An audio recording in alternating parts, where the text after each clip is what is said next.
So hey anime fans, the series name is What If Naruto Was in Skyrim, so let's start the series. It was a cold winter this one, even for Skyrim, a land known for its rigid climate. It was a difficult one for its inhabitants. The denizens of the village of Helgen were all barricaded inside their homes, away from the biting cold. Laughs could be heard coming from the inside of the local inn, and sounds of music and songs. But no laughs or songs were heating the Harrison household.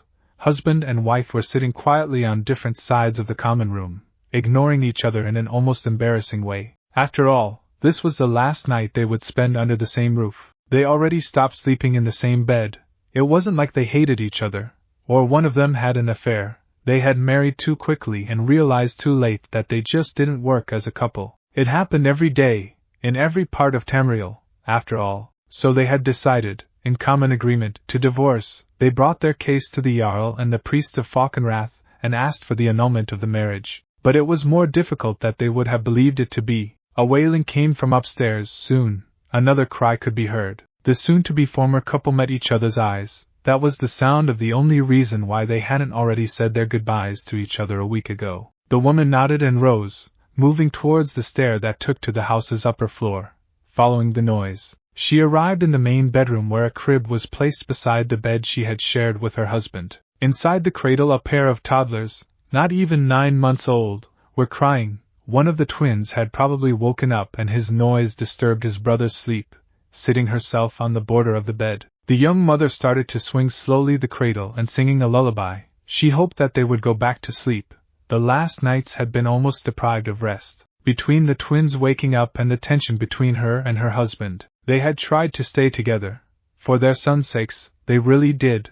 But it wasn't fated to be, it seemed. The worst part was that by decree of the Jarl, they would have to split the children. It was a compromise of sorts. None of the parents wanted to lose their offspring, and she had been given the right to choose, by the Jarl and the priest alike. She tried to talk about it with her former husband, but he just washed his hands about the whole thing. The choice was hers, and only hers. Nobody had objected at that, not even the Jarl. May the 9, may the 8 damn these men, torturing a mother with such a decision. The children were asleep again, or so she thought, since they were no longer crying. She gazed at the fruits of her womb with sorrow in her eyes. They were so small, so fragile. They both had her blonde hair, but inherited their father's blue eyes. But who to choose? She and the twins' father were both Nords, but she wasn't a Skyrim native like the man she had loved. One of them, the firstborn, was stronger and healthier than his brother. The second twin instead was more frail, and more prone to coughs attack and cold in this season. She was born in Cyrodiil, and had no family that she knew of in her cold and ancestral land, no bonds to let her stay. Her relatives were living in Leawian, half a continent away from Helgen. She wanted to go there, away from Skyrim and all the good and bad memories and regrets. But it was a hard and dangerous journey, especially for a lone woman with an infant. She was not a defenseless maiden, having done her share of fights and killing during her days as an adventurer. Ironically, it was during one of her travels she met the father of her sons, a fellow traveler and mercenary. But traveling to Leawian, on foot, with a toddler on her back, that was just inviting death by the hands of the bandits that infested the major roadways in these troubled times. Also, it was winter. It was probable that all the passes had been covered in snow by now and become impenetrable. The alternative would be a ship, but that would be an even longer journey, and more expensive, too. Fewer bandits, but not fewer dangers. Also, there were no ships that sailed from Skyrim to Cyrodiil. Not directly. She would have to change ships at least half a dozen times while traveling along the coast of continent, stopping to resupply in at least 2 of Tamriel's provinces. If she was lucky, High Rock could been safe enough, but then she would have to journey either to the Aldmeri Dominion or Hammerfell. The Aldmeri Dominion was out of question. That meant no docks at the Somerset Isle, Valenwood or their client state, Elsewhere. Better to avoid the Thalmor if at all possible. Hammerfell was independent and devastated since the end of the war. Very few travelers and merchant ships went there, but should she have succeeded in finding a passage through it, she could arrive in Cyrodiil, either with a caravan or by docking at the city of Anvil. On the other route, the eastern one, her first stop would logically be Morrowind. But that unfortunate land was in a chaotic situation since the explosion of the Red Mountain in Varderfell and all the invasions it had suffered. Black Marsh had always been hostile to travelers and seceded from the Empire almost 2 centuries ago, and after Umbriel appeared in the skies above Lilmoth No, she would skip Black Marsh altogether. It wasn't a difficult choice, but back to the children, she would think about how to travel later, who to choose. She knew her former husband loved them, otherwise she would have escaped in the night with both of them, Jarl and Priest be damned. Should she take with her the healthier and stronger twin, more likely to survive the travel to her home? Or the frail one, hoping that his health would fare better in the warmer Cyrodiil? Nines, forgive me, she murmured. She made her choice. XXXXXXX. 2 days later, she was on a carriage that would have taken her to the City of Solitude, the biggest commercial dock of the entire province. In her arms, sheltered from the cold by a layer of blankets and furs, was one of her sons. From the doorstep of the house where she had lived for 2 years, her former husband was watching her departing with their other child in his arms. As the carriage started to move, the two toddlers' eyes met, just for a moment. The twins would never see each other again, at least, not while alive. XXXXXXX. 3 months later. XXXXXXX. In his long career as a shinobi, Sarutobi Hiruzen had seen a lot of things. Most of them involved blood, pain, and mortal peril. He had fought in the First Shinobi World War, became Hokage before reaching 20, led his village for more years than his predecessors, and thanks to the assistance some of the greatest, more powerful jutsu known from the times of his generation, he was still alive to tell the tale. So he should have been prepared for everything when his students finally come back from their first unsupervised, outside of fire country no less. He had felt a sense of relief when he was told by an A&B that his former genin team had returned to the village, weeks later than expected, but still unharmed. He couldn't avoid to feeling a little proud. After all, his students had returned from their first mission in a foreign country, the land of tea, without any support from other allied forces. That was a true testament to their potential and talent, and they were just 12. But nothing could prepare the Sandaime for what they carried inside his office to submit their mission report. Such a thing had never been rarely seen in the office of a kage, and probably never in the hands of a 12-year-old girl. In Tsunade's arms, covered by a small bundle of cloth, was a sleeping baby, and a very young one, too, if he could see correctly, probably only a few months old. He was slightly baffled by this, even if he was sure that there was an explanation. It was really something he had never seen before. His musings were interrupted by a soft cough from Jiraiya, and the Hokage realized that he had tuned everything out for minutes out of shock. "Welcome back," he said, hiding his embarrassment. "Report. Our mission in the land of tea was completed successfully and under the expected time, Sarutobi-sensei," Orochimaru said, coming closer to the desk and pulling out a scroll out of his backpack. He accepted the scroll, but instead of opening it, he stared idly at his students, silently demanding an explanation. "We are sorry for our tardiness," his pale student added hastily. "You were supposed to arrive 2 weeks ago. I was almost at the point of sending a search party after you. What happened?" he asked, sparing a glance to the sleeping infant. "The day before our departure, a violent storm hit the western coast of the land of tea," Tsunade answered. "It was very strong, and it lasted for days. Even for a shinobi, traveling in that climate would have been dangerous, so we decided to wait until it was over." Sarutobi nodded. True, rumors of the massive storms coming from the ocean had reached even Konoha, but not one of those had mentioned how much damage they could cause. There was water everywhere, Jiraiya complained, a real flood. And we had to save everyone. That'll show them what an awesome ninja the great Jiraiya is. There was quite a bit of pride in his loudest student's voice. "We helped because we were paid to, Jiraiya," Orochimaru sneered. "After we checked into an inn, word spread around and the local lord summoned us. He offered a substantial sum in exchange for our services in helping his people." The boy rummaged a while into his rucksack and took out of it 2 items, a scroll and a large pouch. "Here's the contract we arranged with him, and the money we gained. I would have helped even if that guy didn't ask us to," Jiraiya pouted. Sarutobi wanted to approve of his white-haired student's altruism, but he decided to refrain. After that contract signed on the field would give an advantage in the region to Konoha, giving to the village a better reputation and as such, more potential clients. And the unexpected money was good too, but he was reminded of the other matter at hand when the baby woke up and started to cry. "And what about him? Or it is a her?" he asked, smirking a little at seeing not only Tsunade, but also Jiraiya trying to calm down the screaming little bundle of joy. With little success, the Hokage noted how Orochimaru's left eyebrow had developed a small tick. Their trip back home must have been interesting. It's a he, sensei, Tsunade clarified, as she slowly lulled the baby. When we finally started our journey, Orochimaru started explaining, we decided to pass by the coast. The whole region had been devastated by tidal waves. We navigated through it with ease. But 5 days ago we spotted the ruins of a village on the coast. We would have just carried on. But Jiraiya started running towards the ruined village, screaming that he saw something, Tsunade muttered, after having finally been able to stop the child screaming. Well, there was something. That's why I wanted to check. Jiraiya whined loudly. You could have just said that instead of rushing in there. What if it was a trap? Tsunade yelled. They all flinched when a loud wail erupted from the baby. All Sarutobi could do was sigh in frustration. There. Look. You made him cry again. Jiraiya pointed out. It was your whining that made him sad, idiot. Tsunade accused, throwing a jab at Jiraiya's head. The crying only grew louder. Let's put him under a genjutsu. Jiraiya said, something that will make him sleep. You can't use a genjutsu against someone this young, idiot. It could harm him.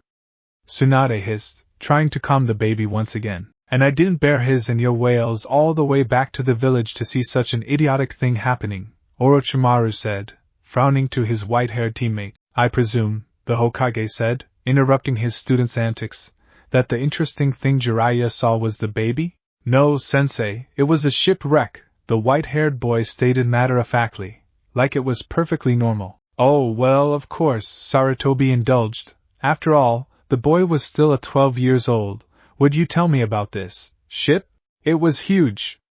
And it didn't look like any other ship I saw before. And the ship had obviously been slammed against the shoreline by the storm, Orochimaru interrupted, and somehow it wrecked exactly in the ruins of the village's dock. Hey! I was gonna tell him that. Jiraiya, don't yell. Tsunade hushed him, whispering. I finally managed to calm him down. As Jiraiya said, Orochimaru continued, ignoring his two teammates, the ship had a design unlike anything we ever saw before, and, after trailing off, the pale boy seemed to hesitate. Orochimaru hesitating when giving him a mission report? Unheard of. Sensei, it was made of a wood I wasn't able to identify, his student admitted finally, looking ashamed for his ignorance. Now, that was really unusual. Really now? Could you please describe the design of this ship? He asked. It was long. Really long. Jiraiya started, enthusiastically, and there was a wooden animal at the... What's it called? Prow. There was this wooden horse at the prow of the ship. It was a wooden snake, idiot, Orochimaru said, rolling his eyes. No, the other boy denied. You're saying that just because you're obsessed with those things. The ship had a single mast, sensei, Tsunade interrupted, before her teammates started a brawl in the middle of the Hokage's office. And the sail probably had to be really big. But the storm damaged it. There were also some shields along its sides, really big round shields. Yeah, they were awesome. Jiraiya said, pumping his fist in the air. They were taller than me. Also, the entire ship was clearly heavily damaged by the storm and the impact with the dock, Orochimaru added. Sarutobi remained silent for a few seconds, frowning because of his confusion. That didn't sound like any kind of ship he'd seen, or even heard of. Had it not been for the baby, he would have already lit his pipe. So, you just saw this unusual ship? What happened after that? We arrived beside Jiraiya, who was just looking at the shipwreck with wide eyes, standing right there in the open, Tsunade said, giving a poignant glance at her teammate, who was now massaging his head. No doubt Tsunade had clobbered the boy when they had reached him. That would have been typical. As they started to argue, we heard a wailing cry from above the ship, Orochimaru said. He launched a brief look at the baby. I see, Sarutobi said. He had already figured out that much. And what happened after that? I jumped on the ship, Jiraiya proclaimed cockily. Of course he did. Always so brash and impulsive. Even though we told him not to, Tsunade muttered. Hey, there was nobody around. It could have been a trap, Orochimaru pointed out. But it wasn't. We could have all died, had that be the case, the pale boy replied. But we didn't. Jiraiya insisted, defending his case no matter what. And what was on that ship? Sarutobi asked, giving his students a disapproving frown to stop the bickering. Besides your new responsibility, of course. Our what? The children cried in unison. Kidding, kidding, he said with a mirthful tone. Children these days would believe everything. But now stop bickering and tell me, what did you find on that ship? Jiraiya and Tsunade exchanged glances. Apparently they didn't know how to explain what they had seen. Bodies, sensei, Orochimaru said. Trust him. To be so blunt, the ship's bridge was littered with bodies. I see, he muttered. He really wished he could smoke a little. I suppose they died because of the storm? No, sensei, Tsunade replied. There were significant signs of combat. Most of the bodies showed multiple lacerations, and there were various weapons laying around. There was blood everywhere, Jiraiya said dramatically. Most of them? Hiruzen asked, ignoring the boy's outburst. There were signs of jutsu being used too, Jiraiya proclaimed. Well, that changed everything. Were the other villages planning something? His eyes narrowed. Were any shinobi among the dead? No, sensei, we didn't find any ninja equipment, not even a kunai or hitaite, Orochimaru replied promptly. His student reached for another scroll inside his backpack. We have stored the items of interest we've found on the ship here. I thought you would have wanted to examine them. They're quite unusual. Sarutobi accepted that scroll, too, sparing a single glance at his students whose faces were full of expectation. He opened it. The stored contents cluttered in a cacophony of metal all over his desk. Swords shaped unlike any katana he had ever seen composed the majority of the metallic mess that was covering his precious paperwork. There were also axes, maces, and other offensive tools scattered among the blades. He reached for one of the weapons, and unsheathed it, examining the double-edged blade that departed from the vaguely cross-like guard. The metal showed some sign of rust, probably due to having been left uncared on the sea for days. The hilt's leather felt rough under his hands, and the weapon, even if heavy, looked well balanced. Sensei, look at this one. The steel is really hard, Tsunade said enthusiastically, indicating one that was almost on the end of the pile. Steel tends to be hard, Tsunade-chan, he said as he felt the blade's edge with his finger. Sensei, I mean that its steel is harder.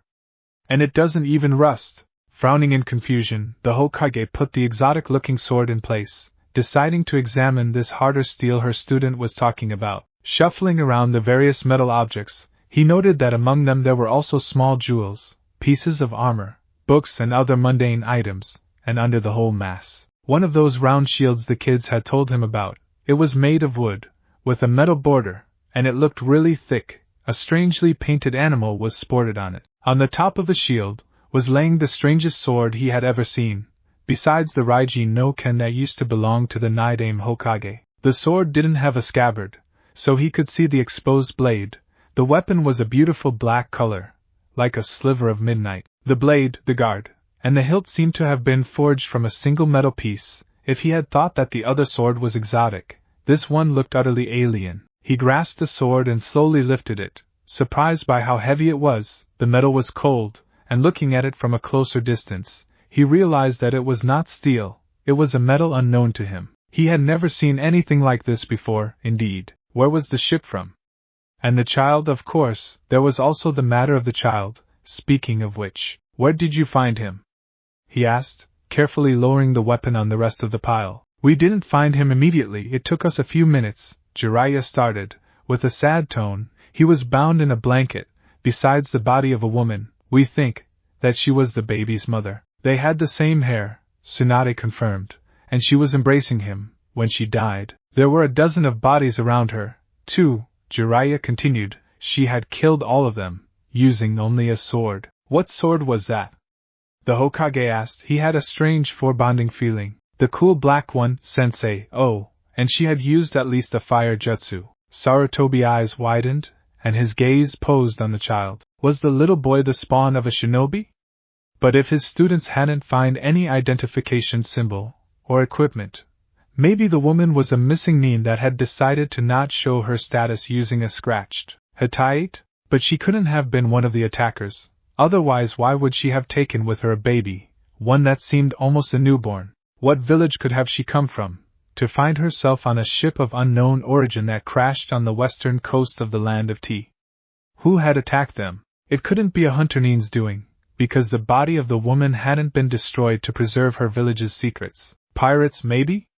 Pirates with a missing nin among their midst, that attacked the ship before, or even during the storm? Sensei? His student said, trying to gain his attention. Blinking his eyes, Sarutobi realized that he had dozed off again. Lost in his thoughts, he glanced at his students, and saw that another scroll was offered to him, this time by Tsunade. We have stored the remains of his mother too, Sensei, said the girl, gesturing with her head towards the baby. We thought that our medics could have examined her, to see if they could understand something about her. Sarutobi knew that Tsunade was referring to the potential secrets that the body could hide within it. He nodded grimly. An autopsy would have probably revealed something about the origin of their mysterious woman. How long ago do you think the ship's crew died? He asked. Difficult to say, she said, biting her lips. It was pretty cold, so that may have slowed down the decaying process of the bodies, but I would say, at least 2 days, no more than 3, judging by his state when we found the baby. Thank you, Tsunade. Now let's focus again on the child. How was he when did you find him? On the brink of death, she said. He had spent all that time in the cold, without food. I immediately started an emergency treatment, but to save him I almost suffered from chakra exhaustion. Once the child was no longer in danger of death, we had to stop her, Orochimaru clarified, causing Tsunade to be a little embarrassed. And she fell asleep soon, Jiraiya added, adding more reasons to Tsunade's chagrin. The baby too. And what happened next? Sarutobi asked. We disposed of the other bodies, the white-haired boy said sadly. Only because you were so damn stubborn about it, Orochimaru said, crossing his arms. Hey, snake bastard! We couldn't leave them to the animals. Yes, we could. We lost time with that stupid task, the pale boy replied. But Tsunade was unconscious. We would have lost time anyway. Jiraiya insisted. Hey! The girl protested, offended by that remark. How did you dispose of them? Sarutobi asked, wondering how his 2 pupils had managed such a grim duty. To his surprise, the 2 boys, instead of answering immediately, looked at each other's eyes, hesitating. We burned them with the ship, they said in unison. Sarutobi remained silent for a moment, before finally nodded approvingly. Destroying the remains had probably eliminated all the evidence of its presence, and probably left Konoha as the only hidden village that knew of its existence. That way, only Konoha would have gained from this strange encounter. After a few hours, once Tsunade was able to travel, we departed immediately for Konoha, Orochimaru continued, which I think was a bad idea, Jiraiya murmured. We could have found a place to leave the baby, further inland. Instead, we had to take him all the way back to the Fire Country. I was the team leader, Jiraiya. It was not your decision to make. We've already talked about this. And what decision would this be? Sarutobi asked, smothering another argument between the boys before it could start. Jiraiya looked away, apparently disapproving Orochimaru's call. The baby is obviously an orphan with no ties that we know of, Sensei. Searching and finding a family that would adopt him would have taken time, and since the region had just been flooded, the research for such a family would have probably been unsuccessful. Yes, he interrupted. But why take him here to Konoha, Orochimaru? You could have just found a family or an orphanage, even a temple, here in Fire Country. Because Konoha needs more shinobi, Sensei, the boy answered. He nodded, understanding what his student meant. It was not exactly an orthodox recruiting method, but it had already happened in the past, and the mother of the baby had been obviously some kind of shinobi. Even if her origins were unknown, they probably would never know. And if the boy had inherited some talent from her mother, so be it, he proclaimed. The child will be placed under the care of our orphanage, and when he will be old enough, he will enter the academy. It will be then that we will see if your decision was a good one, Orochimaru. Thanks, Sensei, his student said, bowing slightly. Jiraiya instead pouted. Now, what is his name? He asked, smiling. There was a long silence, as his students looked at each other's eyes, their expressions a mix of embarrassment and realization. We didn't think of giving him one, Sensei, Tsunade admitted with embarrassment. What? You've traveled with him for days, surely you should have given a name to him? After all, you had to call him something when you spoke about him, right? He asked, hiding his puzzlement. We called him Baby, wasn't that enough? Jiraiya asked, honestly confused. For being so talented shinobi, his students were so clueless about some things. Once again, he had to remind himself that they were only 12 years old. Give him to me, Tsunade, he said, sighing softly as he spread his arms towards her. The girl came closer to him, passing around the desk, and Sarutobi accepted the infant with a sense of caring that seemed completely out of place with an experienced killer sitting beside a pile of sharp weapons. The baby didn't protest as he was gently lulled by the Sandame's arms. Jiraiya tried to suppress a snicker, and failed miserably. Something on your mind, Jiraiya? The older man asked, caressing the child's spiky blonde hair. No, sensei, his student replied quickly. Sorry, sensei. Good, now let's see, he said, examining the child's features. He was taken to us by the storm that hit the coast of the continent. Waves and winds. He was taken here by us, sensei, Jiraiya muttered. That earned him a slap on the head, courtesy of Tsunade. And you said that you found him in the ruins of a dock, right? Sarutobi asked, without reprimanding the girl's action. Yeah. You could say that the ship managed to dock, no matter what. The white-haired boy laughed, amused by his own terrible joke. Nobody else was laughing. Tsunade gave him another slap, and Jiraiya stopped laughing. I've got it, Sarutobi announced, grinning. You will be known as Namake's Minato. That's a dumb name, sensei, Jiraiya whined. Tsunade slapped him one more time. The now named Namake's Minato giggled in the Sandame Hokage's arms. /N. That's all for this opening chapter, folks. Don't worry, I'll keep writing my other stories too. It's just that this was staring at me with puppy dog eyes. Review. Reviews are love, Omake, suggested by Dusal 10. And what was on that ship? Sarutobi asked, giving his students a disapproving frown to stop the bickering. Besides your new responsibility, of course. Our what? The children cried in unison. Sarutobi nodded. You found him, you brought him here, now he's yours to look after. But sensei, we're just kids. Tsunade's pout could have melted stone. The Sandame would not be denied, however. You took on the burden of adulthood the day you accepted your Hitaiite. Age is irrelevant. But sensei, I'm too young to have a son. Shut up, Jiraiya. This is your fault.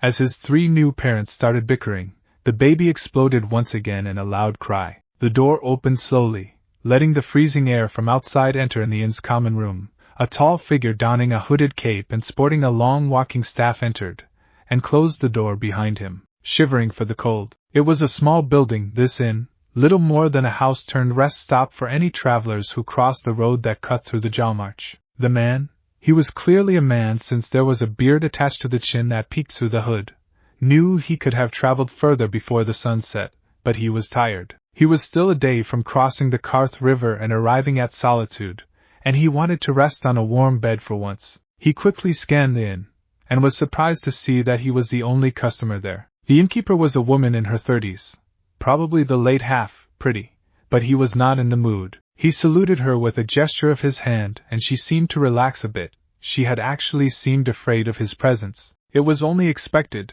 given the tattered weapons and armor dangling from his belt were visible from under his half-cape, a simple dagger that he carried as a last resort weapon and as a tool, and his trusted axe. Not exactly a visitor that inspired tranquility in a lone woman. He decided to ignore her. Maybe that would calm her down. With long strides he reached the burning hearth placed in the middle of the room. He left his backpack fall on the floor, placed his staff beside it, and pulled a seat closer to him and sat there, enjoying the warm fire. After a few minutes, he started feeling much better. A Nord that hated the cold, funny. He finally spoke to the woman, lowering his hood. She gazed for just a second on his blue eyes, her gaze roaming across the scars that ran over his right cheek, starting from his cheekbone. A little souvenir left to him by a close encounter with a Hagraven. Something hot, please, and mead, he added. I can pay. The woman nodded hesitantly and went into the kitchen to fetch a meal for her customer. Why was she so nervous?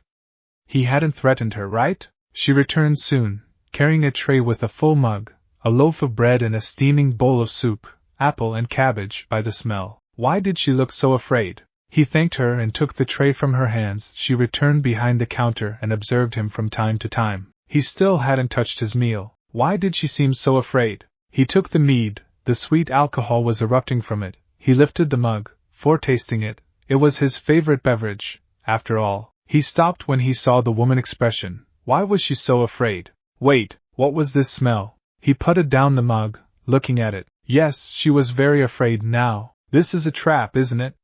he sighed. The innkeeper's eyes widened. If that was all he needed. He rose from his seat, the mug fell down. The woman escaped to the kitchen, screaming for help. He ran after her. She was reaching for a knife. He didn't give her a chance. With a jump, he grabbed her and pinned her on the wall, keeping her firm in place with his arms. Poison, deadly, rare, not your idea, he hissed. It wasn't a question. The woman seemed on the point of pissing herself. She managed to nod. Who did this? You know who, she said, starting to cry. Yes, he knew who. But if they were able to plan something like this, in a random tavern he was just passing through, that would mean that they had been following him for days, weeks, even. But that was not possible. His journey to solitude had been a secret, and he had traveled for days in the wilderness, avoiding villages and cities and stopping only in their hideouts. How could it be? He widened his eyes in realization. Someone had betrayed them. Someone had betrayed the blades. Faint noises of metal rustling could be heard, coming from somewhere outside of the inn. He sighed again, closing his eyes, then slowly, gently, he let go of the woman. She immediately fell on the ground, sobbing, her head lowered. How many? Too many, replied the innkeeper quickly, even for you. He undid the lace of his mantle. It would hinder him in the impending fight. We'll see, hide, he said to the sobbing woman. Leaving the kitchen, he left his mantle on the counter, and paid for his uneaten meal. What a waste of mead. The blond man grabbed his staff, and extracted a colored vial from one of his pouches. Opening it with only one hand, he swallowed the foul liquid in a single gulp. As he tossed the empty vial away, he could already feel the fortifying effect of the potion in his body. He opened the door and left the inn. Thalmor, dozens of them. Our hero, claims a warrior's heart. As he ordered to his mare to surround the entrance of the inn, Ederion knew something had gone wrong. If the stupid woman who they had coerced into playing the role of the innkeeper hadn't called them yet, then their target had suspected something. Probably he had killed her. She was expendable after all. That's what Ederion would have done, in his target's place. Ederion counted among the younger justiciar present in Skyrim, but he was one of the more cunning and dangerous. When he was offered this mission, he accepted without a second thought. Should he complete it successfully, it would be a great boost to his career. Following their target in the wilderness without being detected while leading so many soldiers had been a difficult task, but he had been able to do it. He was the best of the best, after all. The various elves had barely finished to get in position, that the door to the wooden shed opened. His soldiers tensed immediately. A shield wall was raised, spears were pointed towards the entrance, and arrows were knocked. A man left the building, walking like he was just going for a stroll. Whispers started among the ranks. Even if the soldiers under his command were not all veterans, they weren't green either. But they all had heard the stories of the Dragonborn, the sworn enemy of the Almarai Dominion, and of the Thalmor especially, the warrior who had slain dragons, men and mare alike during Skyrim's civil war, the right hand of the gods' damned blades leader, the boogeyman that the elven mothers had started using for scaring their children, so that they would eat all the soup at dinner. In the eyes of his mare, the man out there was a legend. Ederion was just looking at the man, instead, a fool, weak man that looked a little more than a tattered vagrant, with a scarred face, an old armor and a walking stick. True, he was the Dovahkian, but he was getting older now. The man had passed his physical peak at least 10 years ago, and with time he would just grow weaker and die. But still, it was always best to tie up loose ends. After all, he had proven quite a threat in the past, and he could possibly keep being one for decades. The justiciar was sure that almost all the man's biggest achievement were just exaggerations, tales overstated by the bards that seemed to infest this forsaken barbarian country. The most dangerous thing about the man standing before them wasn't his battle prowess.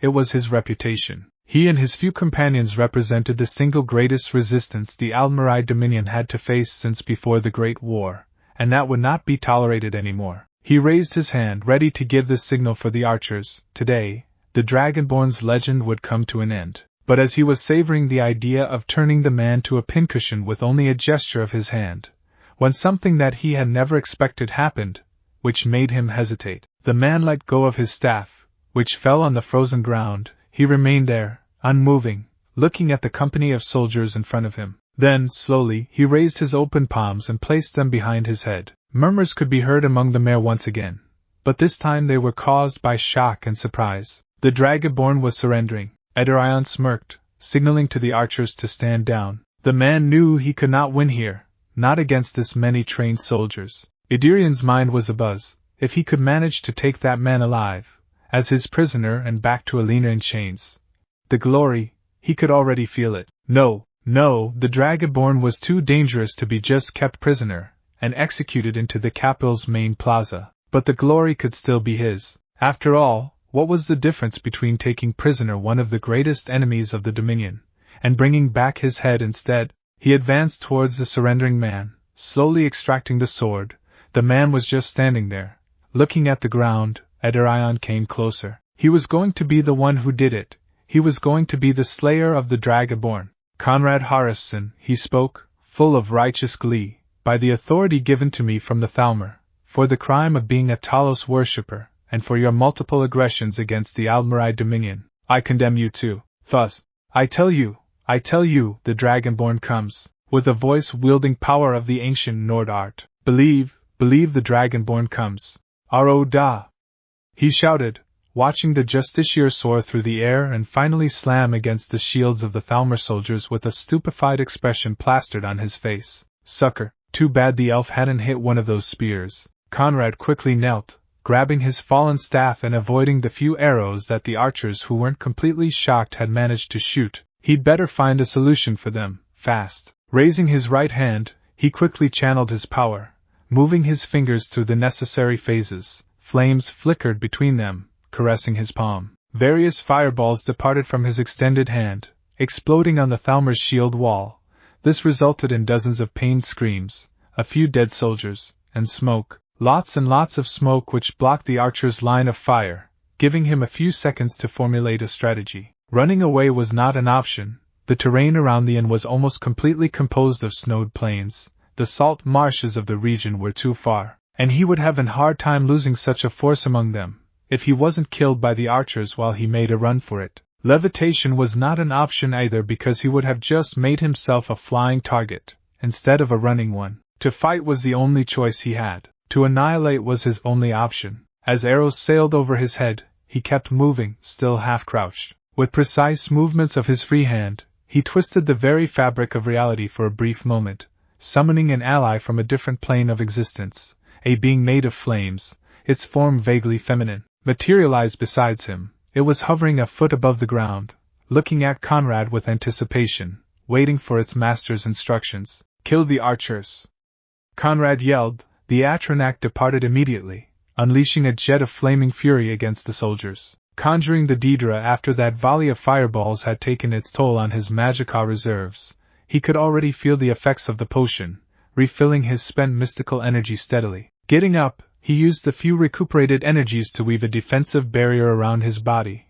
Once the protection was set, he sprinted towards the Thalmor's barely visible lines, taking his axe from his belt. He emerged from the smoke, right in front of an Altmare who clumsily attempted to stab him with his spear.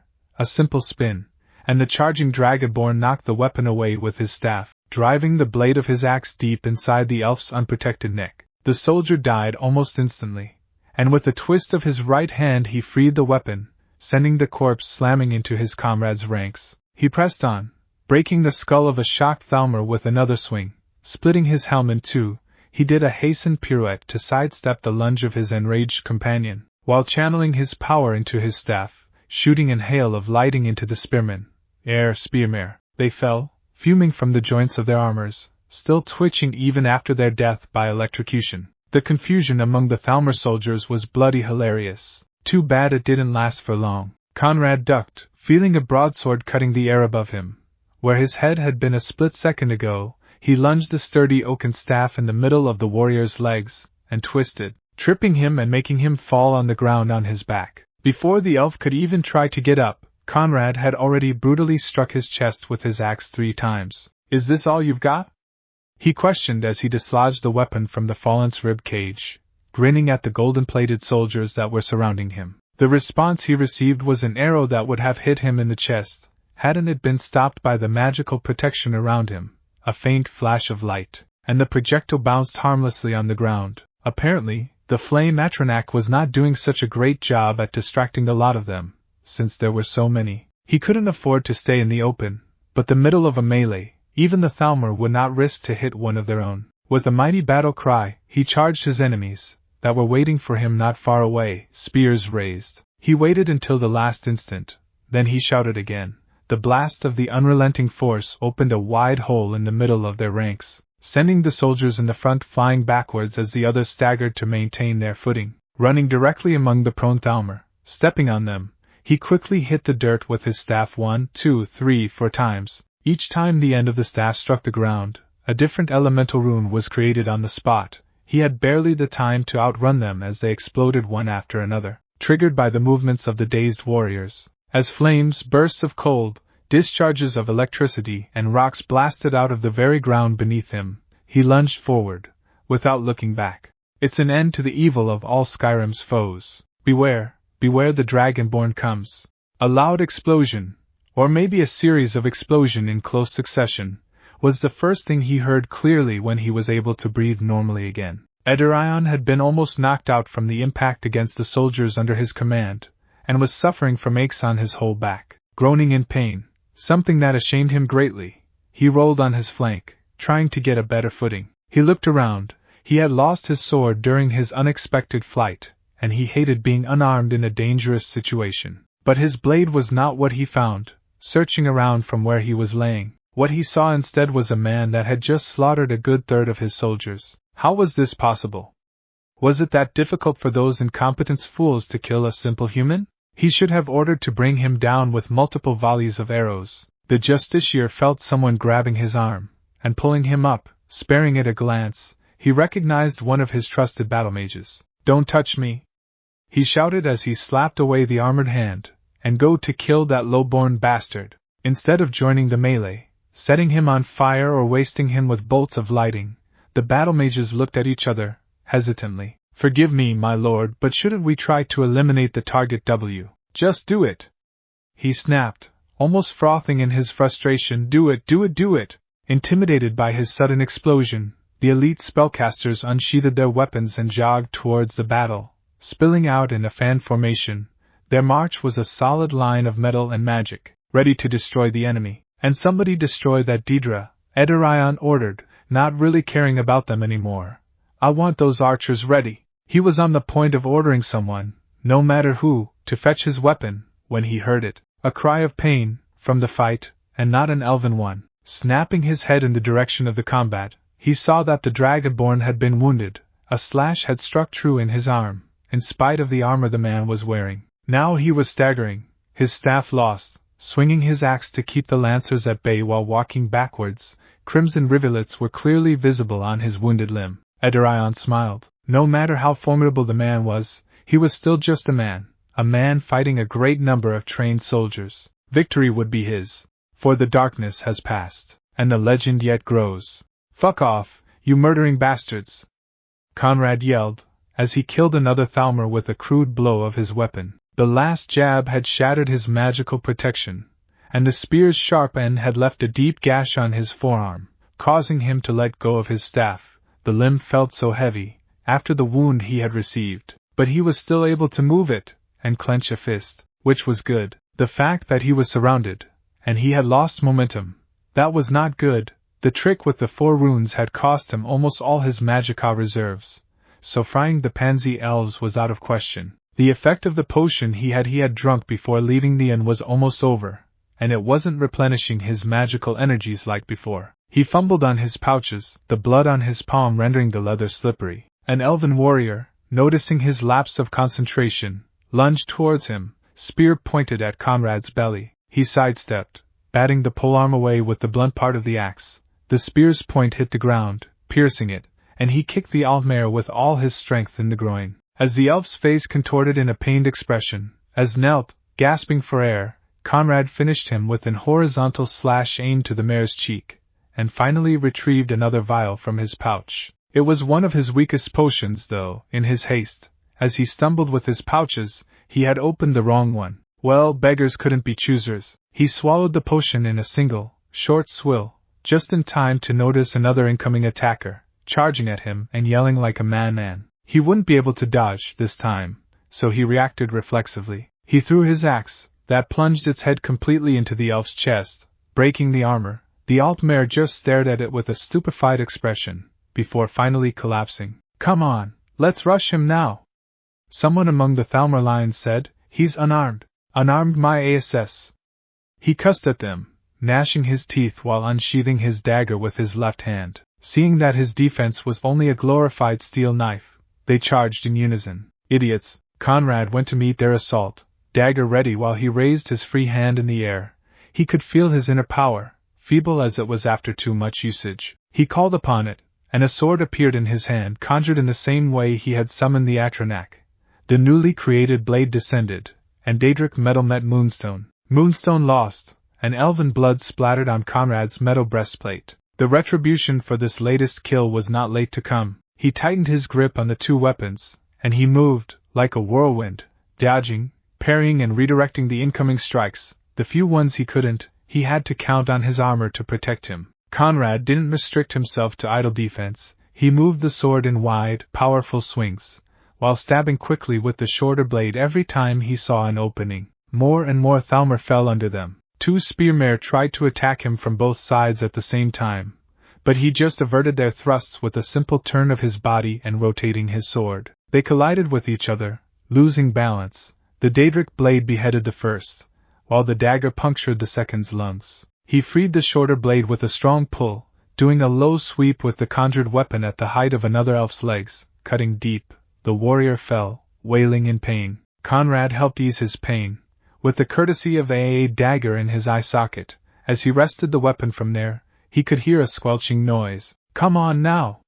He taunted, who's any? He wasn't able to finish his question, since a fire bolt exploded on his torso, sending him back, sprayed on the ground. The center of his breastplate had become almost red-hot, and his beard had been singed. It hurt like oblivion. Who was the asshole he had to kill, now? He forced himself to stand, and saw the asshole, and his battle brethren, an entire squadron of battle mages. It had been years since the last time he had fought a squadron of battle mages. He grinned, finally on his feet. Tid Cloal! You'll know the Dragonborn's come. Edarion could barely believe his own eyes. A part of him started to realize why the songs portrayed the Dragonborn as someone able to do such amazing feats, and he had to see on his own the human's battle prowess. The Nord had made short work of everyone who had tried to bring him down so far, but now it looked like he was not even trying, and he was cutting them down like a sickle through weed. He moved at an unnatural speed, none of his movements seemed to be wasted, and each swing of his weapon slayed an elf. It was then, when the last of the spearmen fell and their single enemy started to kill the battle mages with ease, that Edarion understood. That was not a man, it was a monster, and he had to be dealt as such. He looked through the surviving archers. There were still quite a lot of them, but they weren't able to deal with a simple fire Atronach. Pathetic. Walking towards them, he snatched a bow from the hands of the first he reached. Without stopping, he took an arrow from the second. In a single, fluid motion, he knocked the arrow and released the string. The projectile pierced the flaming Daedra's neck, who shrieked in pain, losing quickly physical consistency and finally disappearing. He tossed rudely the weapon to the archer he took it from, not really caring if the mare caught it or not. He had to prepare his trap, and quickly. Listen to my orders now, and prepare, we'll have only one chance. Edarion yelled at the stupefied Bomer. I don't care how many of you have died. Kill the motherfucker. Dovakian. Nal Okazin Los Varian. Parry, deflect, thrust in the stomach, slowing time itself with that dragon shout and exploiting the openings that normally he would not be able to see could be interpreted like cheating from others, or playing dirty. Sidestep, hack, stab in the neck, which was fine for Conrad. He had learned decades ago that there was no honorable combat, especially against an higher number of opponents. Feint, slash, puncture liver, and being able to dodge with ease the incoming spells of the battle mages he was butchering was a pretty nifty bonus. No matter how slow the time flowed, flames and ice shards still hurt if they touched you. Slice, thrust, sink both blades into an armored chest. Watch as it erupts with blood. Turning slightly, Conrad saw one elf going for his head, warhammer raised and ready to strike. At the worst possible moment, time chose to start flowing normally again. Conrad swore. He barely avoided having his head smashed in, but the weapon managed to impact with his shoulder instead. The blow was enough to make him stagger, desperately grasping for some semblance of balance. The battlemage didn't lose the chance. Moving on his flank, he slammed a second blow, harder than the previous, straight into Conrad's back. Conrad fell to his knees, gasping for air and barely able to hold his weapons. He felt the steps of the heavily plated spellcasters behind him come to a stop. The Thalmor was probably raising the hammer again, this time for a finishing blow. Was this the way all the dragons he had slain felt, before the end? He felt despair claw at his soul. Was this how his journey would come to an end? Killed by a no-named servant of his enemies, on a snowy field littered with bodies? Well, this was a surefire way to the gates of Sovngarde, again, and this time forever. At least there would be mead there. He heard a slight scrape on the snow behind him. The Thalmor had shifted his position to land better hit. It was coming. No, he wouldn't die like this. He refused to die like this. He stabbed blindly behind him, hoping for the best. A pained groan was his answer. Conrad had no clue what he managed to hit, but he didn't give a damn. He twisted the blade and pulled. The action was rewarded by the sensation of warm blood spraying his hand, and by a loud, metallic thud. Only 2 battle mages left, a few feet from him. As he got on his feet, the 2 Altmer looked at each other, they nodded, and started to circle him from different directions, charging offensive spells. He would not be able to reach one of them without being hit by the other's magic, but he could try. He lunged forward, running on the snow and reading his right arm for a killing swing. That was the moment when the Daedric sword dispelled, having reached the limit of its existence. There was no time to conjure another weapon, so he had to improvise. Closing his right hand in a fist, he punched the battlemage in the face. The opening in the helm was wide enough, but he had probably broke his pinky because of the contact with the solid metal that framed the mare's face. It really hurt, and he cried in a mix of rage and pain. He was satisfied to have broken the Altmer's nose, though. The battlemage faltered, dazed by the blow. Conrad could feel the other one, feel as the magic hummed in the air. He was a short distance away, finishing his spell. Grabbing the dazed Altmer's neck, so hard that he was choking him, Conrad turned, pushing the elf into the path of the deadly magic. Ice shards stabbed the mare, and he fell to the ground. The last of the battle mages was not long in joining his brethren past the void when Conrad's dagger soared into the air and buried itself in his eye. Lucky shot. Turning around, Conrad realized that he was standing alone in the middle of the bodies, in the open, with no weapons, and standing right in front of the remaining archers. Almost 20 of them, and their arrows were already knocked and aimed at him. Stupid Daedra. It only had one job, but there was no time for that. The Justiciar gave an order. The bows shot. Conrad raised his left arm, once again calling upon his power. He hadn't enough magicka or time to create a protective barrier like before, so he opted for the next best thing. A shield, a Daedric one, appeared already strapped to his forearm. He had no magicka left, and his mind was slightly foggy as a result. Still, he was able to raise the shield to protect his head and chest from the incoming arrows. The projectiles bounced off the hard metal surface, becoming virtually useless as they lost their momentum. Too bad the shield couldn't protect his legs. One hit his left leg, but it was the right that had it worse, and various arrows snaked their way into his muscle and bone. Screaming in anguish, he fell on his side. The Thalmor were cheering, especially the Justiciar. So, this was how he was going to die. What a joke! The great and almighty Dragonborn, slayer of Alduin Worldeater, brought down by an arrow to the knee. Pathetic. They were coming. He had maybe 1 shout at disposal, 2 if he strained his throat. Unable to move, no weapons, no magicka left, bleeding from the wounds. He was screwed, unless he used that shout, the one he hated using, mostly because the place from which he called that power from gave him the creeps. But when the alternative was having your body paraded through the Aldmerite dominion as some elf's trophy, he saw the Justiciar picking up a discarded sword from the ground and looking at him like if his head was the best thing that he had ever seen. Conrad's rage erupted, and his dragon blood sang. Der Nih Vir. Wa dine vocal mafrek ostval, ark fin norak pogran. That morning, as he marched in the snowy region, at the head of his soldiers, Ederion was expecting an easy task. Collect body of a deadly poisoned man, a criminal, bring him home, and claim the glory. Then, said man had left the tavern, and started his single-handed slaughter, and Ederion had got frustrated, so he had sacrificed more and more soldiers, but nothing worked. His frustration had deepened. He had even been tossed away by one of those shouts. Humiliated in front of his own soldiers. Screw that. He was furious.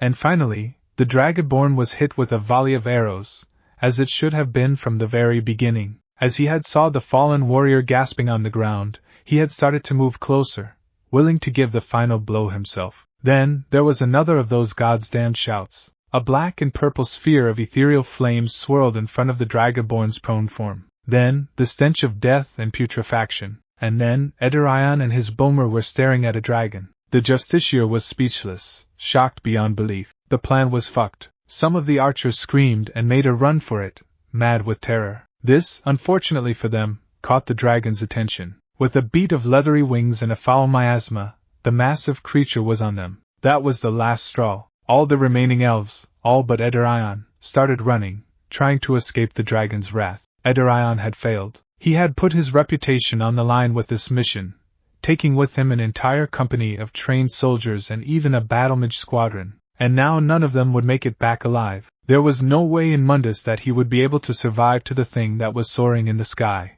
freezing the fleeing soldiers with his breath, or assaulting them on the ground. He heard the sound of bones breaking, of armor and organs squelching as a one thing under the creature's jaws. No way he would survive the summoned dragon. Wait, summoned? The dragon.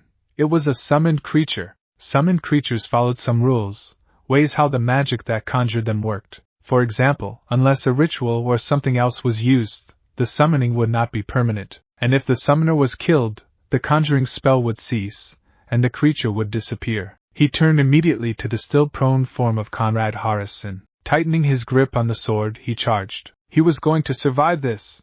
The glory could still be his. Die!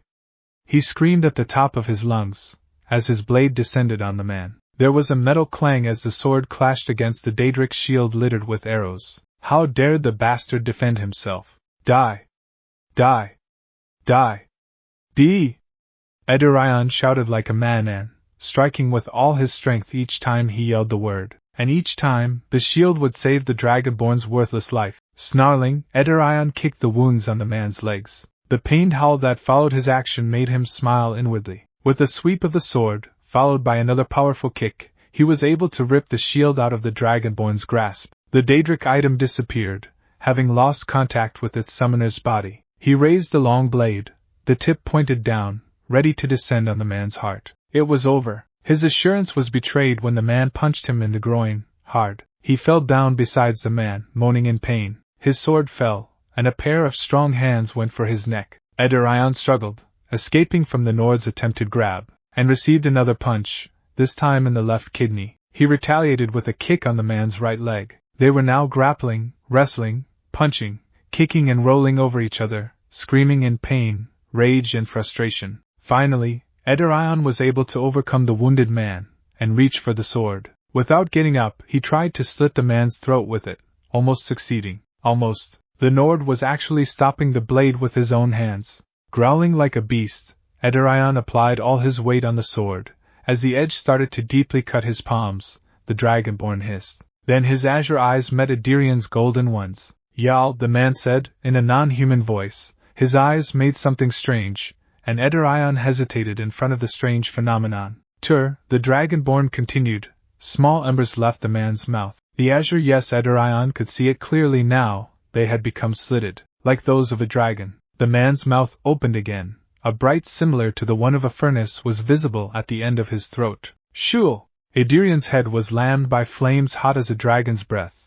His brain cooked almost instantly. He never saw the human pushing his corpse away. He never saw the Dragonborn reaching for the pained neck, strained because he had used too many shouts in quick succession, or how he extracted a big, red vial out of one of those pouches and tried to drink it. And he never saw the Dragonborn fall unconscious for the wounds he had suffered, potion still in hand, bleeding in the now red snow. Fad nust han zindrozan, Dovikian, Fahin Kogan Mudral. In the world contained in the depths of the Shinigami's stomach, a lonely white-cloaked figure stirred inside the ruined tower he used as a hiding place. He could feel a new presence in this terrible realm, and it wasn't one of its terrible denizens, who had just arrived in this wasteland dominated by the dead and lost souls.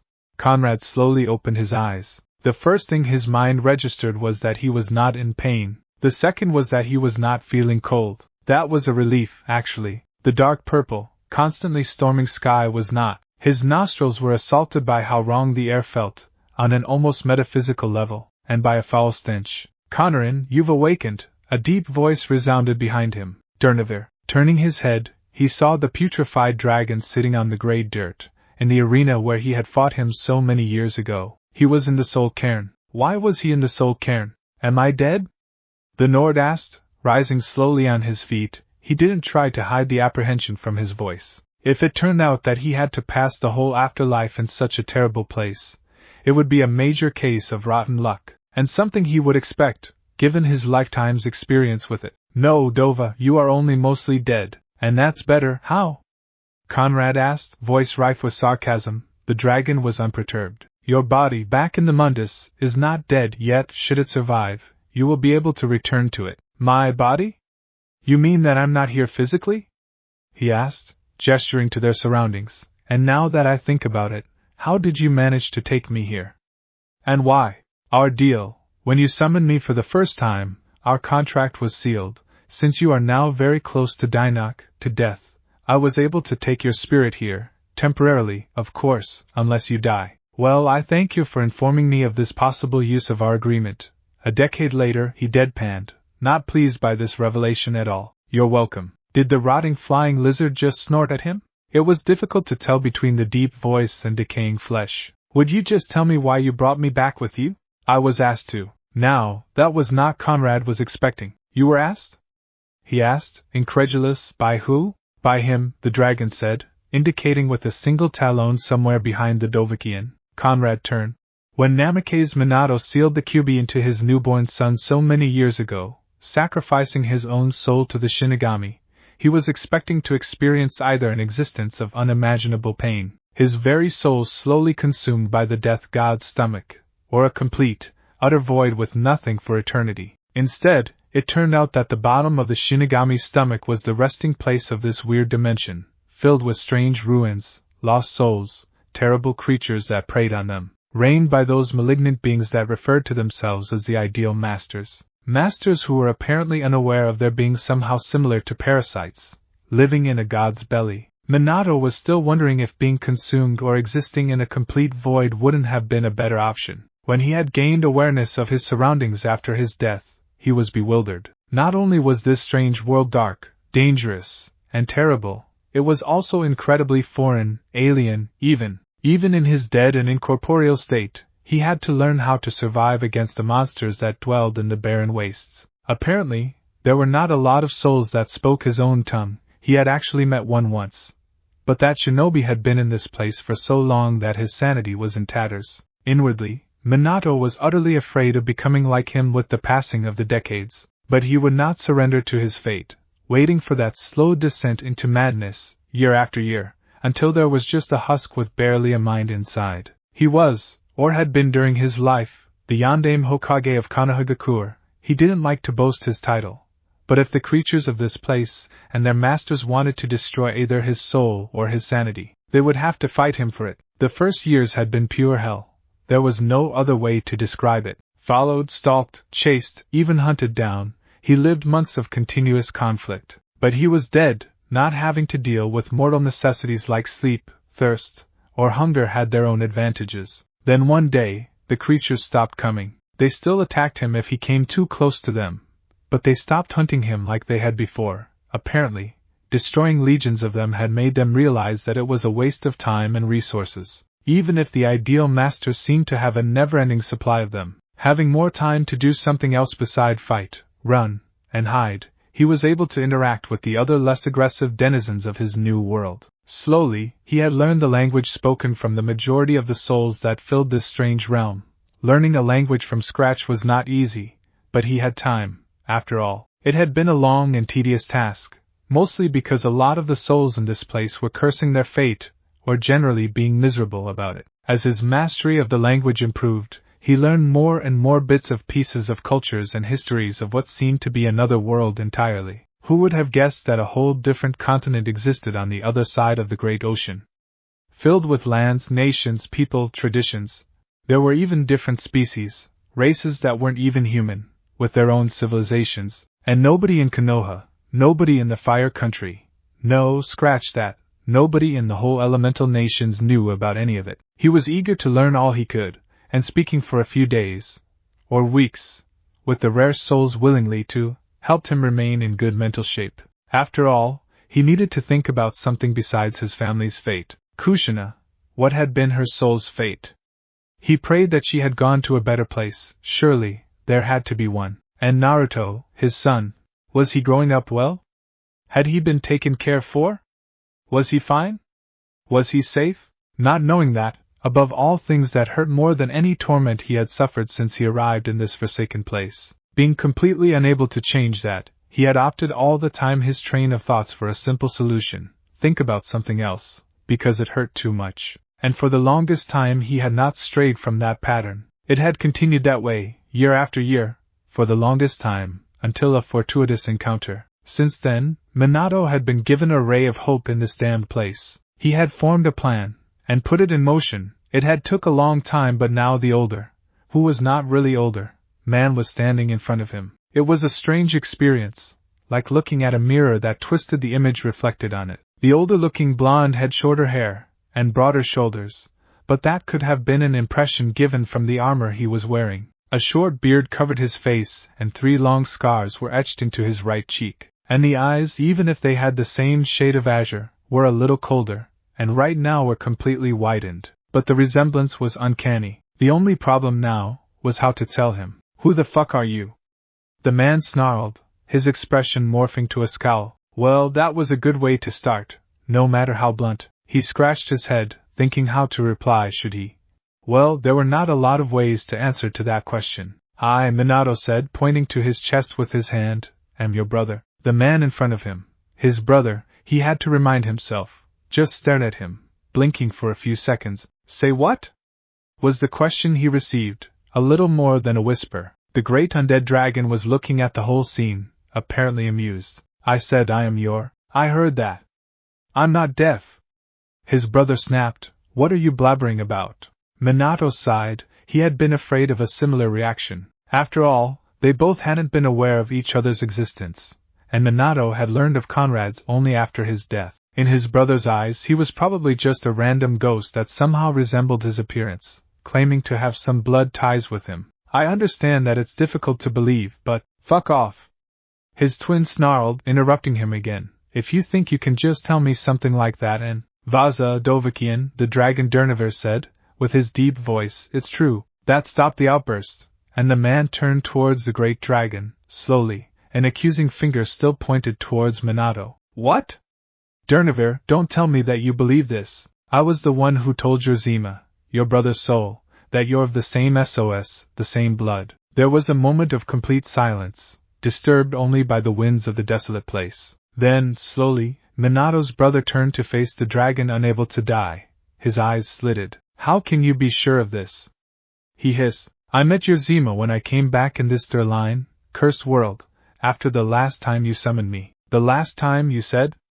Minato's brother asked, looking pensive. "But that was 5 years ago." "Gay, yes, when you and your AAR attacked your enemy's stronghold. It was a good fight." "The blades are not my servants, dragon," the man said bitterly. "I'm not their master, and I don't want to be." Minato was a little confused by his brother's statement. From what he had learned in these years, he was supposed to be some kind of champion, a leader of men, and even some mayor, too. That was how he had been told about, at least, so why was he denying that? "They follow you in battle, Dovakian, they follow your orders, that makes you therein." "Whatever, I don't want to talk about my position in the resistance with you. I already have Delphine pressing me about it," the not yet dead man said, sighing. "Just keep going with your tale, Derniver. As I came back to the Ideal Master's dominion, I saw him. He soon proved to be a Balan Kendov, a worthy warrior. We fought quite often." "It was just a random encounter," Minato said sheepishly, thinking that he should add his own account to the dragon's tale.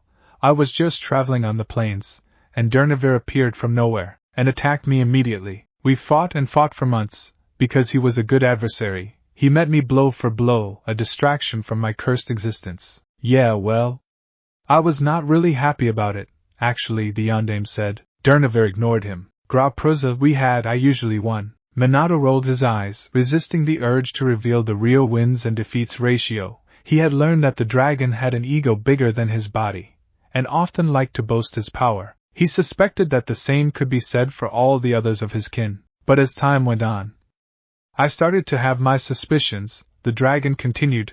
"Even if he was just a Silicigor, the soul of a mortal, he was able to resist me, even beat me, a few times. You know, you're still not telling me why, the Dragonborn tried to say. He resembles you very much, Dova. A lot of Nords resemble me. We've all blonde hair and beards, or so the stereotype says. Get to the point. And his soul, even if it is a human one, he smells like a Dova. For the second time, silence filled the great arena before Minato's brother interrupted it. Are you saying that he was Dragonborn too? No, his soul is a Jors, a mortal's, of the July, a human soul. Durnevir spoke slowly, but he had been close to a Dova when the souls entered both of your bodies, in his, and yours. Mana, when both of you were in your mother's womb, you think that he is my brother because his soul smells funny, the other man deadpanned. Actually, you, shut up, dragons are speaking here, his brother said, waving his hand at Minato dismissively. The Yondain was taken aback. This was not going how he had planned. Are you sure that you're not just bored and making stuff up to entertain your... I am sure. Durnevir thundered, causing the ground to shake in the face of his fury.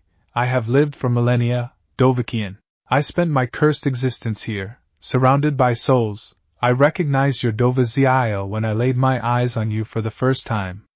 If I say that the sill of a Jur smells like a Dova Fran, then I am sure you have a point, and the only way for his soul to smell like a dragon's one would be the Dragonborn said slowly, turning towards Minato. The blonde Hokage tried to offer a reassuring smile. I can't deal with this. His brother yelled, throwing his hands in the air. I find out from an undead dragon that I've a brother, and he's dead. Oh, and I'm dying too. Apparently, his smile had not been as reassuring as he had hoped. Look, I know it's not exactly something you find out every day, but... Wait a moment, his brother interrupted him, again, seriously. It was becoming a habit, and they had met just 10 minutes ago. If you're here, that means... that my soul is trapped here? Minato asked rhetorically, shrugging. Yes. Who did this to you? The older-looking blonde asked, growling. That was another question that Minato was expecting, and once again, there was no other way to explain it without being blunt. I did, he stated. Minato had expected the silence, the visible shock, and the open wide mouth. He hadn't expected the punch sailing towards his face, which he easily dodged anyway. You idiotic, imbecile, moronic, stupid fool! His twin snarled, without stopping to try to hit him. His movements were not sloppy, and far above the level of a civilian, but they were not what had been expecting when he'd heard of his brother, the great warrior of an unknown land. Even a genin would have a fair chance against him, if the fight was only taijutsu. Thus, Minato felt the violent push, and used it to put some distance between himself and his enraged brother, landing gracefully. So this was the power of the voice of which Durnevir had spoke, impressive, and even faster than a jutsu. His brother had started to slowly advance towards him, cracking his knuckles. Please, please, brother. Calm yourself. I had good reason to. Would not KSD. And the enraged Dragonborn was right in front of him, snarling, a fist raised. Minato barely dodged it. Whatever that shout was, it was more or less on the level of a shunshin. Reason? What reason could you possibly have? Power? The fuming blonde hissed, still pressing his attack. Did you hope that making a deal with the ideal masters would increase your magical might? Alright, that was enough. Minato punched his still-living brother in the gut, knocking the breath out of him. The Yondaime didn't know how that was possible, since the man was not physically present inside the Shinigami's stomach, but he didn't care. I did what I did because I had no choice. There was no option left, he said coldly, with just enough remorse in his voice. His brother just growled quietly as he gasped for air. No choice? No other option but to condemn yourself to this? There was a flicker around the man's hands, and a spray of lightning was aimed towards Minato. But the Yondaime was not in front of the Dragonborn anymore. Tendrils of electricity zapped at the ground, throwing up sand wherever they hit. Calm down, Minato said, putting a hand on his brother's shoulder. He had Sunshine behind him as he had started to prepare that jutsu.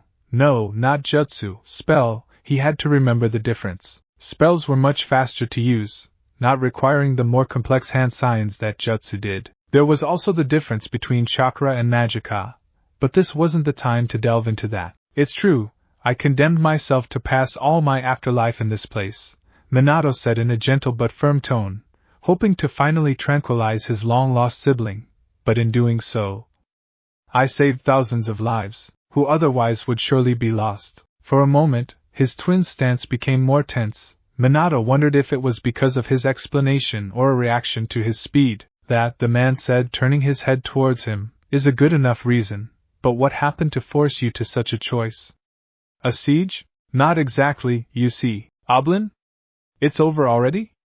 The dragon demanded, with a bored tone. I was enjoying seeing the Dovahkian beaten. Beaten my ass, the man said, turning to face Minato with a slight grin. So, you are my brother? Yes, I am, Minato said, happy that the hostility was now gone. I'm Conrad, by the way, his brother said, offering his hand. Yeah, I know that, Minato replied, shaking his sibling's hand. Derniver and some other souls told me that. I am Namikaze Minato. Namikaze?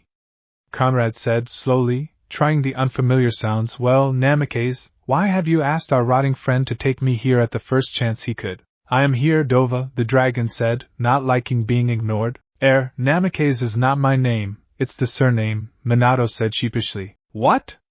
Why did you introduce yourself like that then? His brother asked, confused. Right, there were various cultural differences between them. How to explain this? You see, in the place where I grew up, it's customary to introduce yourself using the surname first. That's a strange tradition, you know, Conrad said, blinking. Where did you grow up? Who gave you that name?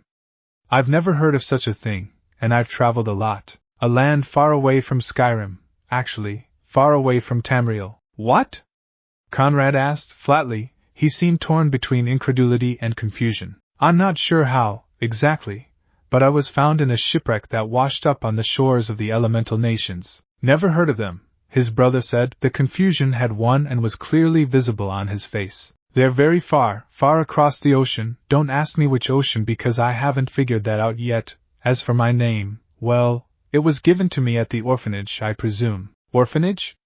Conrad asked, his face falling. Well, yes, I passed my childhood in one and— Wait, Minato trailed off, realizing that something was wrong from his brother's eyes. You too? No. I lived with father until I was 17 or something, but he never talked about our mother. He refused to, Conrad said, with a mournful tone. How is our father? Minato asked, with a pang of jealousy. True, he could feel that Conrad had hoped to know about their mother, but at least he had known one of their parents. I don't know, Conrad whispered. What? I don't know. When I came back to Skyrim, 2 years after I left, Helgen, that was the village where we lived, was burned down, Conrad replied, hastily. I've met only 3 other survivors from that day. I have no idea if father is still alive. I'm sorry, he said sincerely. How was he? Was he a good father? Yes, his brother replied, after almost a full minute of silence. Yes, he was, is, whatever. He's just not an easy man to live with. Minato wanted to ask more questions, so much more, but the pain in his brother's eyes made him hold his tongue. What kind of spell did you use to get behind me that fast? Conrad asked, probably to change the subject. I've never seen anything like it. Oh, that was not a spell, it was just a shunshin, a jutsu. A what? His brother asked, confused once again. Please, Conrad, stop interrupting me. It's complicated to explain. But you pump your chakra into. Right, you don't know what chakra is. It's like magicka, only it's not. You don't die when you run out of magicka, right? And you can't restore chakra with a potion, Minato rambled. But now that I think about it, shinobi never tried to create potions, only poisons. And antidotes for the poisons, we got only those soldier pills, and they're dangerous. I have no idea what the fuck you're talking about. Are you always that vulgar? You should see me when I drink. You should avoid doing that, you know. It's not good for you, Minato scolded. Great, I get a dead brother, and not even half an hour later I'm already receiving a lecture about— Conrad started, before trailing off, looking at his hands freezing with whitened eyes. They were fading. Derniver.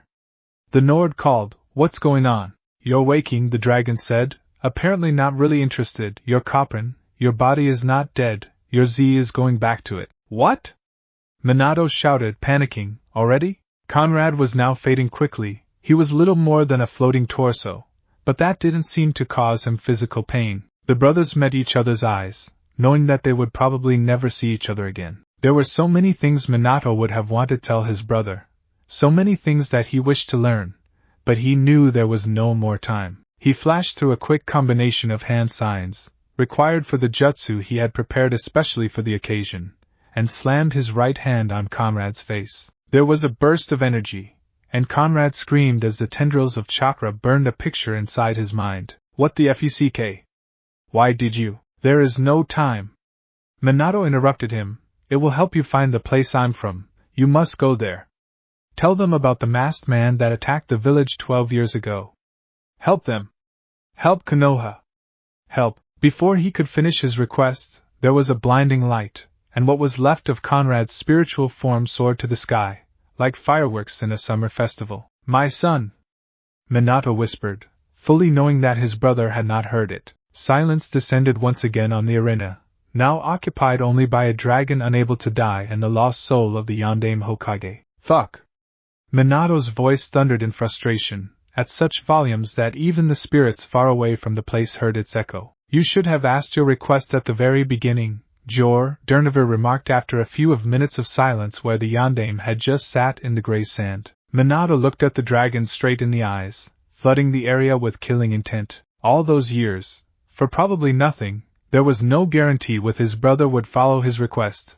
After all, he had not given him enough details, or reasons to. Do not direct your rage towards me, Shinobi, it was your own fault. Yes, it was, the dragon was right. Such an opportunity, wasted, and all because he had to get so emotive instead of. No, Pak, don't feel shame. Every Jor would have done the same. The Dovahkiin will grant your wan, I know this. How can you be so sure? He asked, staring into the dragon's general direction. He had always been curious. Vamandak, the unknown, had always fascinated him. It still does. It is because of his curiosity that his loss has been so interesting. Minato said nothing as the dragon slowly got up, but inwardly he was relieved. For the first time after his death, he had hope for his son and for his village. Now, the pact among us is over. I granted your request, and now I demand my payment. That would be, what? 6 months of battle, without stopping?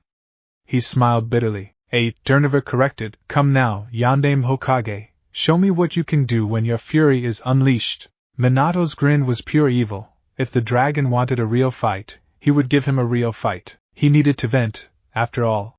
Conrad woke up. This time, he was hurting over his whole body, and then he was feeling cold too, even under the thick layer of furs. Wait, furs? He moved groggily his head, disturbed by the loud, constant noise of something moving. The ground itself felt like it was bouncing and rolling, sending flashes of pain all over his back, irritating the bruises where the warhammer had hit him. He opened his eyes and saw the sky moving in front of him. The sudden light and the ache of whatever Minato had done were doing a mess of his head. Wait, Minato, was that just a dream? Could it have been true? Or had it been just a really weird near-death experience? Maybe he could summon Durnover again and ask him, just to be sure. He's awake! Someone shouted. He didn't recognize the voice, but from the tone he could tell that they were actually happy he wasn't dead. What? Now? Another voice said. This one was familiar, but he couldn't put a face to it. There's a patrol coming from behind the hill. Cover him. He felt something heavy being pulled over his body and his head. Darkness. Now be quiet, the familiar voice hissed. Conrad had no idea what was going on, but he realized something when he heard the sound of the horses being forced to slow down. He was on a wagon.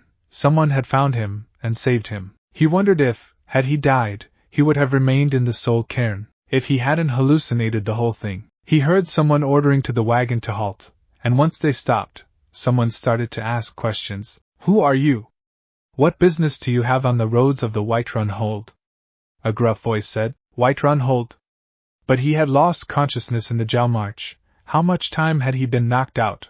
Me and my wife are trappers, good sir, the familiar voice said, changing his voice to sound the most uneducated as possible. We're going to sell our pelts to Whiterun, see? They're good pelts. I can't make a lot for them in Rorikstead. And why are you escorted by 4 armed mercenaries?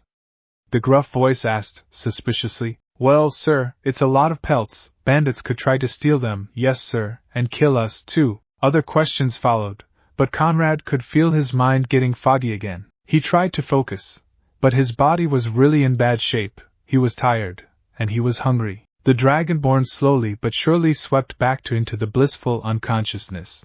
He woke up to the smell of stew and sweet rolls. Hey! Give it back! Someone shouted. Conrad opened slowly his eyes, and noticed that it was night. The stars were greeting him. He felt the heat of a campfire in his proximity. Somewhere, someone snorted. What? Are you really going to say that someone stole your sweet roll? There was a collective laugh at that, not too loud, but it was clear that the joke had eased the tension of the people in the camp. Now, where in oblivion was he?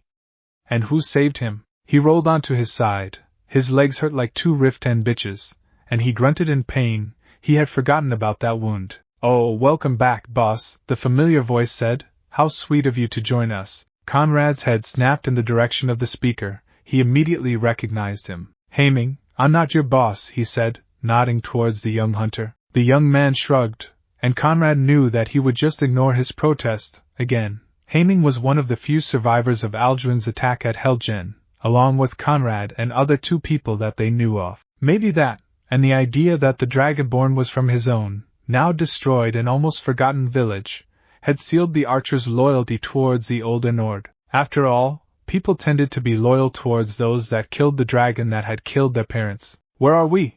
An old bandit lair, between Whiterins and Falkreath's holds, Haming replied, filling a plate with steaming stew. Not exactly one of our most fancy hideouts, boss, but it's safe. Conrad grunted, and looked around. They were in a cave, one wide enough to have a nice living space for all of them. The air was cool, and even the faintest sounds echoed through the place's walls. Conrad hoped that they had chosen a good point to hide the wagon and the beasts they were using to drag it, otherwise their presence would have been much less discreet. Besides him and Haming, there were other 5 people. One of them, to his surprise, was the innkeeper that had tried to poison him. The woman was sitting in an angle of the cave, eating alone. He had no problems with that. The other 4, though, they were looking at him with those eyes, almost bulged out, that were looking at him like he was some kind of fucking god descended on the Mundus to save them all. And he had saved them all. The problem was that now they were expecting to be saved again, and had chosen to fight at his side.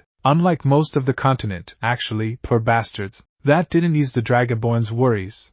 The resistance against the Thalmor didn't need fanatics ready to rally behind his shadow. No matter what Delphine said, Haming passed a portion of stew towards him, and Conrad accepted it with a nod, before starting to practically devour the dish. Our partners discovered the mole, and dealt with him, the archer started. Conrad nodded. Among the group inside the cave, only him and Conrad were aware of the blade's existence, with Conrad being actually a member of the order. The others were instead resistance fighters, which was a term used by the blades to describe their allies in the fight against the Thalmor, organized a little better than bandits' bands, and sometime with a little more morality than the raiders. It was necessary, because their struggle against the Thalmor and the Almiride Dominion had to be fought with guerrilla tactics, on all the provinces. So the fighters could not know about the blade's existence. It could have been a disaster. Every group of fighters was not aware of the other groups, for security reasons. Every blade agent supervised a bunch of these parties, coordinating their effort in the territory. Haming was one of those agents. Conrad himself had recruited him. So we were sent to fetch you before the Thalmor got you, but they had days of advantage. The hunter kept explaining. The Thalmor won our race. Conrad snorted at that, watching the bandages wrapping his palms, where the justiciar's blade had cut deep. By the way, boss, nice work with that. The young man smirked. News about how an entire company of Thalmor soldiers disappeared spread fast.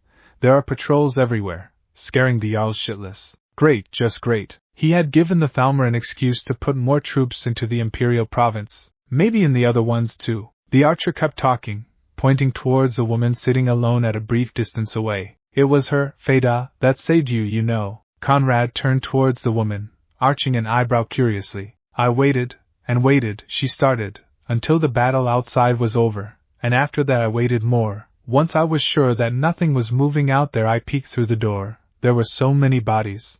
For a few minutes the only sound in the cave was the cracking of the flames. It was clear that the woman was not used to violence. One of the armed men placed a log into the fire. I found you, barely alive, the woman continued. You were laying in a pool of your frozen blood. Your legs were a mess. I gave you one of your potions, and dragged you inside the inn. It wasn't easy. You're quite heavy. We arrived a few hours later. Haming started again, We loaded you on a wagon we stole and took you away from there, the fastest we could. Conrad massaged his temples, having finished his stew. What about her? He asked, motioning towards what was her name? Feda. She saw you and us, so we gave her the join or die option, the archer said sheepishly. We don't have a join or die option, kid. She didn't know that, Haming replied, smirking. It's fine, Feda interrupted.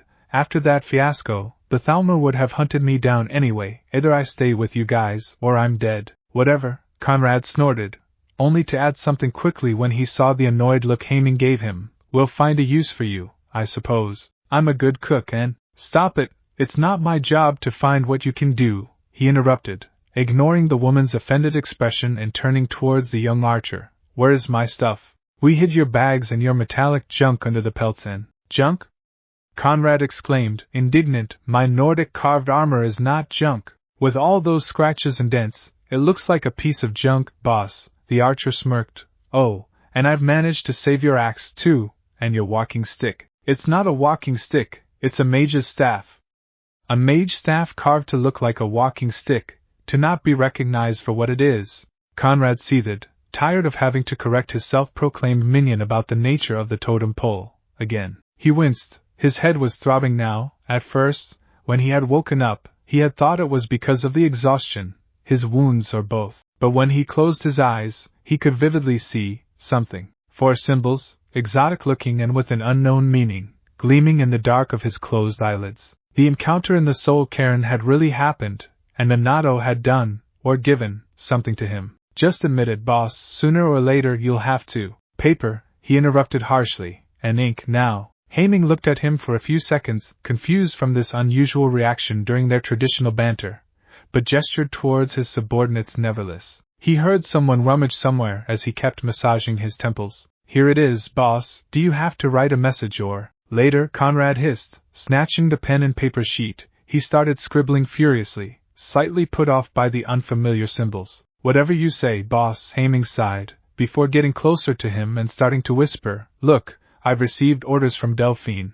I'm to take you to the ruins of the Cloud Ruler Temple, in Cyrodiil, before the borders will become impassable because of the checkpoints. Shush, Haming, you're distracting me, Conrad said, discarding the paper sheet, unsatisfied with the result. But, I said, shut up, Haming. Haming fell silent, knowing that whatever he was doing was somehow important. Once Conrad was finished, he examined his handiwork, scribbled on the parchment. The 4 symbols were almost gleaming, the light of the fire reflected off the fresh ink. He had no idea what he was supposed to do with this, but he would find out, with time. I won't go there, no matter what Delphine says, but they're looking for you everywhere. You're gravely wounded, you have to hide. I will hide, but I have stuff to do, and I know where I have to go to do the necessary research, and you'll take me there. Delphine won't be happy about this, boss. Like I care about what the old hag thinks, he said, only to drift when he saw Haming's worried face. All right. I'll write a letter to her and tell her that it's not your fault, boy. Happy? Now gather your things and give the orders to your men, and whatever her name is, we're moving. Moving? To where? To Winterhold. Winterhold was almost exactly as he remembered it. Cold, freezing, and ugly. At least it wasn't snowing yet, but there were differences, which was expected after all the time he had not visited. It was the kind of differences that was surprising him. New buildings had been erected, mostly small wooden houses, and even a few shops. There were more people around, and the whole settlement seemed to be booming. What happened here? The Jarl ban all the taxes? He asked as Haming helped him get down from the wagon. Why don't you ask him?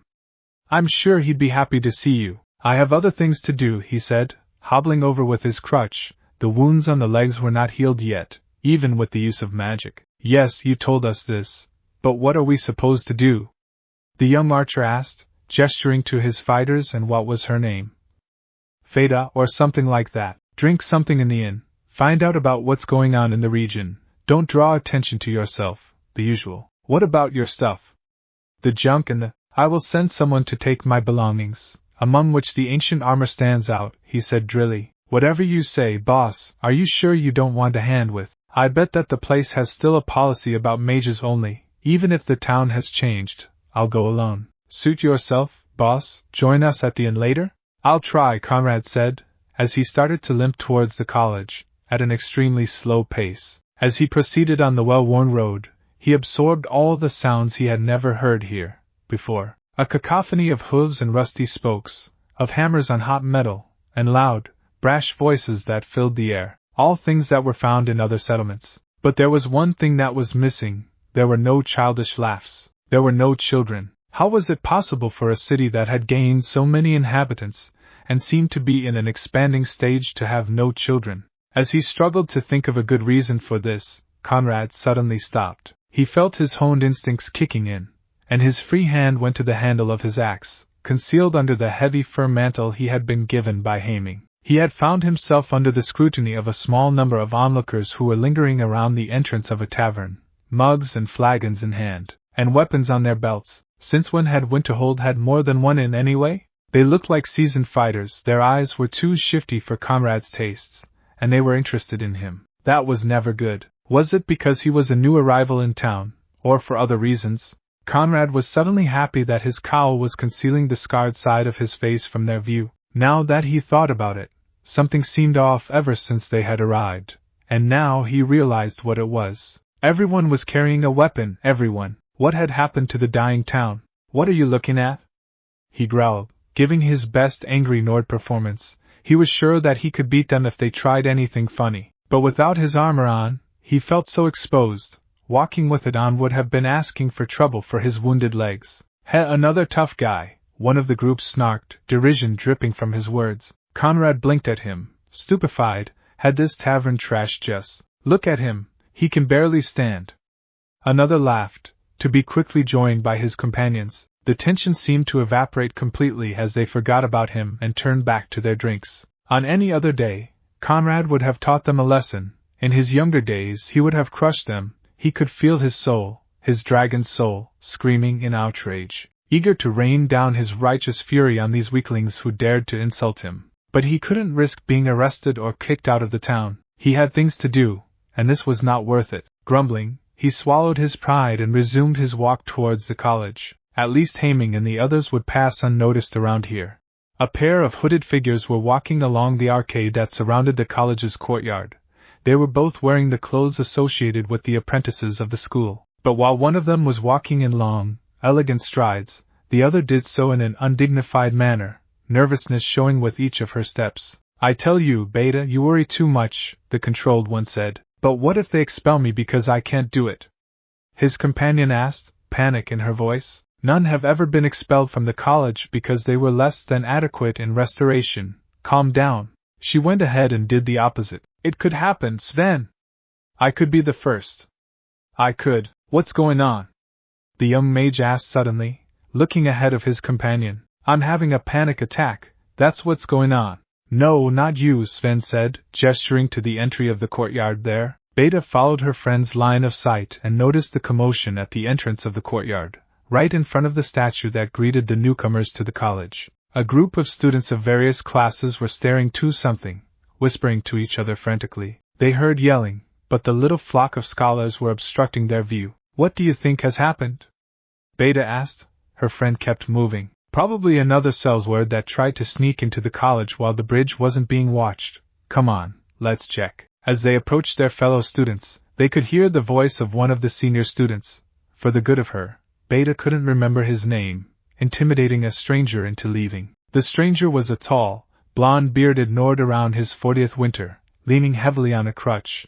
A hooded fur mantle concealed his attire, but Beta saw an axe strapped to his belt. I insist that you, sir, evacuate the property, the senior apprentice said, almost disdainfully, and I insist that you step aside, before I break your nose, the stranger said in a gruff voice. Told you, Sven whispered, typical Sellsword. That's an axe, Sven, she replied. So what? Axe sword, same thing. Access to the College of Winterhold is currently restricted to its members, sir, so if you will not leave, I will be forced to. I would love to see you try. Maggling, the stranger snarled. I'm warning you. If you don't vacate the college now, I'll be forced to make you vacate it. Come on, Beta, let's go, Sven said, having lost interest just like a few other students. Reluctantly, the Nord girl followed him. Are you sure it will be fine? That guy could attack them. They can handle it. We have stuff to do, and it wouldn't be the first time a nobody was kicked out of he. Thus, the sound resounded along the arcade, alongside the startled yells of a few students. Silence followed, quickly substituted by expressions of confusion and awe. Impossible, Beta whispered. The only person still able to use the Thursday besides the graybeards, was. She turned, only to see that the stranger was plowing through her fellow students who were utterly still. Their eyes widened in surprise. The senior apprentice was flat on the ground, slowly getting up, still in shock. All of the novices were whispering like a bunch of gossipers, but a single word was on everyone's lips. Dragonborn, Beta said, never turning her sight from the living legend that was walking right in her direction. Well, more like limping in her direction, but that didn't matter in her opinion. She was sure that she was going to have another panic attack. You! The limping legend exclaimed, pointing in her general direction. Beta wasn't sure if he was pointing at her or Sven, but she was too panicked to care. Tell me where the Archmage is. And someone explain to me why the bridge hasn't been repaired yet after all these years. You have always known how to make grand entrances, Conrad T? Mirabelle Irvine asked, from the other side of her desk in her private quarters. Yes, please, I was freezing on that bridge, he replied gratefully. The long trip on the snow hadn't helped. I've never met a Nord that hates the cold like you do, the Archmage said, as she poured a cup for Conrad and one for herself. I'm not a typical Nord, he snorted. You use an axe, you're proud of your beard, and you love mead so much that you'd like to swim into it, the older woman said as she put down the kettle on a wooden coaster. Your point? Conrad said, sniffing his cup's content. Around here, that makes you a Nord, especially in the eyes of the students used to dealing with the new townsfolk. Just because I'm not a skinny little shit doesn't make me a barbarian. I mean, look at Urag Groshub, by the way. How is the old orc? Wait, you didn't know? Mirabelle asked, becoming really serious. A long pause followed between the two longtime acquaintances. When? Something in Conrad's voice sounded a bit broken at that moment. He died 2 summers ago. Passed away in his sleep, the Archmage replied sadly, lowering her gaze. Mirabelle stared at him. As Conrad sipped silently from his cup, he could feel moisture forming in his eyes. Sorry, something got in my eyes, he said, drying the unshed tears. Time to change subject. What happened at the city? It grew up, the woman said, taking a sip of her own. I can see that. Care to explain why? There was nothing around of interest here, aside from the college. That's simple, Conrad, it's your fault. Conrad blinked, taken aback. My fault? You're the Dragonborn of legend, the man who slew Alduin, the hero of the Siege of Whiterun and of the Battle of Cold Rock Pass, and who knows how many other things you've done. Everyone knows you're a Nord spellcaster. Everyone knows that you were trained right here. Did you really think that people wouldn't flock to your fame? I think I need something stronger than this, he muttered, placing the half-empty teacup on the desk. Third drawer behind you, Mirabelle said, taking a sip of tea. And they all want to come to the college? Conrad asked, as he retrieved a bottle of Sujamma from the counter. At the start, yes, we gained quite a few students. We even had to build a few more rooms. I thought that magic was scorned in Skyrim, even more than the other imperial provinces. Not even my fame justifies such a flow of new apprentices, Conrad said skeptically as he poured the liquor in his own cup. It's not, magic is still distrusted in the holds. But a lot of students came from the rest of the empire, too. But we couldn't take all of them, so why is the city full of armed thugs?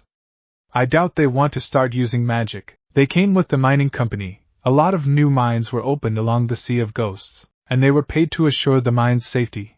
I get it. Wait, who owns the mines? Mirabelle's face tightened in a grimace. The Jarl does. It was his idea to revive the city, and convince all the families that followed to stay, since the college would not help. As if we could, she snorted, and when news spread, people with troubled pasts started showing up here to find a fresh start. When the new inhabitants are not working or guarding the mines, they usually laze around the town or in one of the inns. From what I gathered, it was difficult to keep order in the first months. So what did our young Jarl do? He asked, tasting the Sujamma in his mouth. He gave them a purpose. Now, they are useful for various things. What things? Fighting bandits, hunting down monsters, search for treasures in the ruins on the coast, or explore what remains of the old Winterhold. Are you saying that the Jarl turned Winterhold in a city of adventurers? Yes, Mirabelle said, with a glum expression. That is hilarious, he said, barely containing his laugh. I don't find it entertaining at all. We get harassed from them every time we get in town, and, all right, having your isolated college sitting beside a town full of people that raid ruins for coin is bad for you, I get it. Let's speak of more serious matters, now, Conrad said, pouring again the sujamma, the Thalmer. It took you long enough, Mirabelle stated, proffering her cup. Did they cause problems for the college? He asked, serving the liquor to the Archmage. The because of me went unsaid. They tried. But not for long, she said, savoring the exotic liquor. We may be a little school of magic, but they know that is better to avoid the ire of mages. And you have been absent for 9 years? 8.5, Conrad corrected drily. Yes, well, with your long-term absence, we could avoid suspicion from the justiciars, even with your independent activities. Independent activities? That's the understatement of the year, Mirabelle. Why did you come back, Conrad? She sighed, knowing too well that this was no courtesy visit. I suppose it's not to finally accept the title of Archmage, right? You guessed right, Conrad said with a small smirk. This is the 4th time it's been offered to you, you know, and for the 4th time, I refuse it. You know too well that I can't manage this place, since I'm always on the move, and my name's at the top of the Thalmer's hit list. That's a shame, but at least I get to keep the biggest room around here. Mirabelle smirked while leaning back on her seat. Now spit it out. Did you heard of what happened in the Jalmarch? Just that a few days ago, the Thalmer embassy sent more patrols inland, and I think that it's better if I don't know anything else. Good, let's just say that I need to stay in a quiet and cozy place for a while, and since I had some research to do, I decided to make a visit. Research? What kind of research? Mirabelle asked, arching an eyebrow. About these runes, Conrad said, retrieving the parchment he had written in that cave in the middle of nowhere. He didn't really need it anymore. He could clearly see the symbols every time he closed his eyes. He silently observed as Mirabelle Irvine, the Archmage of Winterhold College, raised an eyebrow in confusion at the paper sheets spread on the desk. Conrad, yes? He asked, distractedly pouring another serving of sujamma in his cup. What in oblivion is this? I have no idea, the man responded, but I want to find out. Is that even writing? Even the dragon language looks decipherable, the woman said, leaning over to take a closer look. This is just gibberish. Pretty much, yes. Where did you find it? Was it inscribed in a stone? A mural? In one of the ancient tombs where you like to dwell? Do you really want to know? He asked, smirking. Mirabelle snorted. I think you know the answer to that. Good, because I wouldn't tell you anyway. He knew that Mirabelle had an open mind concerning the supernatural, being a mage and the Archmage to boot, but saying things about long-dead brothers' lost souls and undead dragons didn't sound very smart to him. Who would have believed it? Even he was still trying to make up his mind about it. Still, are you sure you need the college resources for your research? I don't think. It has something to do with magic, or at least I think so. Conrad, this looks like chicken scratch. Yes, your point? Why would you even think it has something to do with magic? It has to do about how I found it, and I can't. You can't tell me. I got it, Mirabelle said, slightly exasperated. The library of the Arcanium is my best shot at finding answers. Will I be able to access it? Of course you will, Conrad. You are still part of this college. After all, the Archmage smirked. There will be some conditions, of course. Conrad blinked, unsure if he had heard her right. Conditions? It's been quite a lot since you last came here in person, or even wrote to us for that matter, so you'll have to make amends. Come on, Mirabelle, you know I couldn't. Since your research will take some time, I have the perfect task for you in mind. As I said to you earlier, we now have an unprecedented number of students. So? He asked, even if he had a bad feeling about Mirabelle's ramblings. Conrad, students outnumber teachers 20 to 1. Our lessons are now not focused on small classes, and, am I dreaming? Mirabelle Irvine, lamenting about the number of new apprentices she has to manage? He snickered. Mirabelle was less than amused. Do you really think the quality of our education system hasn't declined? Do you really think? All right, I see your point, but what does that have to do with me? You are more than qualified to take a few of our classes, to make the lives of our regular instructors a little easier. There was a small pause as the two mages, Archmage and four-time candidate for the title, met each other's eyes. It should be noted that one of them looked distinctly panicked. No way in oblivion, Mirabelle. Oh yes, you are going to take some apprentices, Conrad. Give me one valid reason why I should. Welcome, apprentices. I am Conrad Harrison, and I'll be your mentor in this class, Conrad growled, doing his best to ignore the youngster's wide eyes that were almost surrounding him. There were so many of them, especially if he compared this lot with his own class when he joined the college. They looked so young, which made him feel older than he really was, and they were whispering and looking at him in awe. He already hated them. With the aid of his crutch, he started to pace in front of the students assembled in the Hall of Elements, the place traditionally used for the spellcasting classes and practice. Conrad wanted to look them right in the eyes, hoping they would get scared and never show up anymore. Today, I'll show you the basic of the most known school of magic, destruction, he said, trying to ignore the pains coming from his right leg. He made a mental note to speak with Colette Marantz later. The wound was healing too slowly for his liking. As you may know, he said, destruction has only one use and purpose, to do harm to your enemies. Behind all the fancy words, all the theory, all the preparation, it's a weapon that uses magicka to rain death upon your foes. To underline that last statement, he made some flames flicker in his free hand, so that all the apprentices could see. That ceased all the whispering at once. Since I can't let you kill yourselves, we'll start with the basics to protect yourselves. That would be the lesser wards to repel a magic attack, he said, inwardly smiling at the memory of his own first lesson. Tolfder had been a great teacher, and Conrad still thought fondly of the old man. If you have any questions, ask them now, he said quickly, realizing that he had spaced off for a few seconds. It was obvious that they were intimidated by him, because nobody was asking questions, and most of them were avoiding his gaze. Look, he sighed, I'm just a teacher here, all right? So, ask a question, I won't burn you. Probably. Slowly, a hand timidly raised among the flock of students. Maybe he could be able to start this. Finally. Yes, you there, ask away. Could you tell us about the dragons, master? Boss, over here. Haming waved from his seat inside the frozen hearth, as Conrad made his way towards him. 2 weeks without looking for me, boss, I'm wounded. The younger man wailed as the blonde sat at his table. I was busy.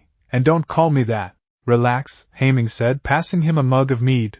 Nobody's giving a damn about us. They just want to drink and forget their problems. So, what have you been busy with? Your research? I wish I wasn't even able to start my research yet, Conrad said, gritting his teeth.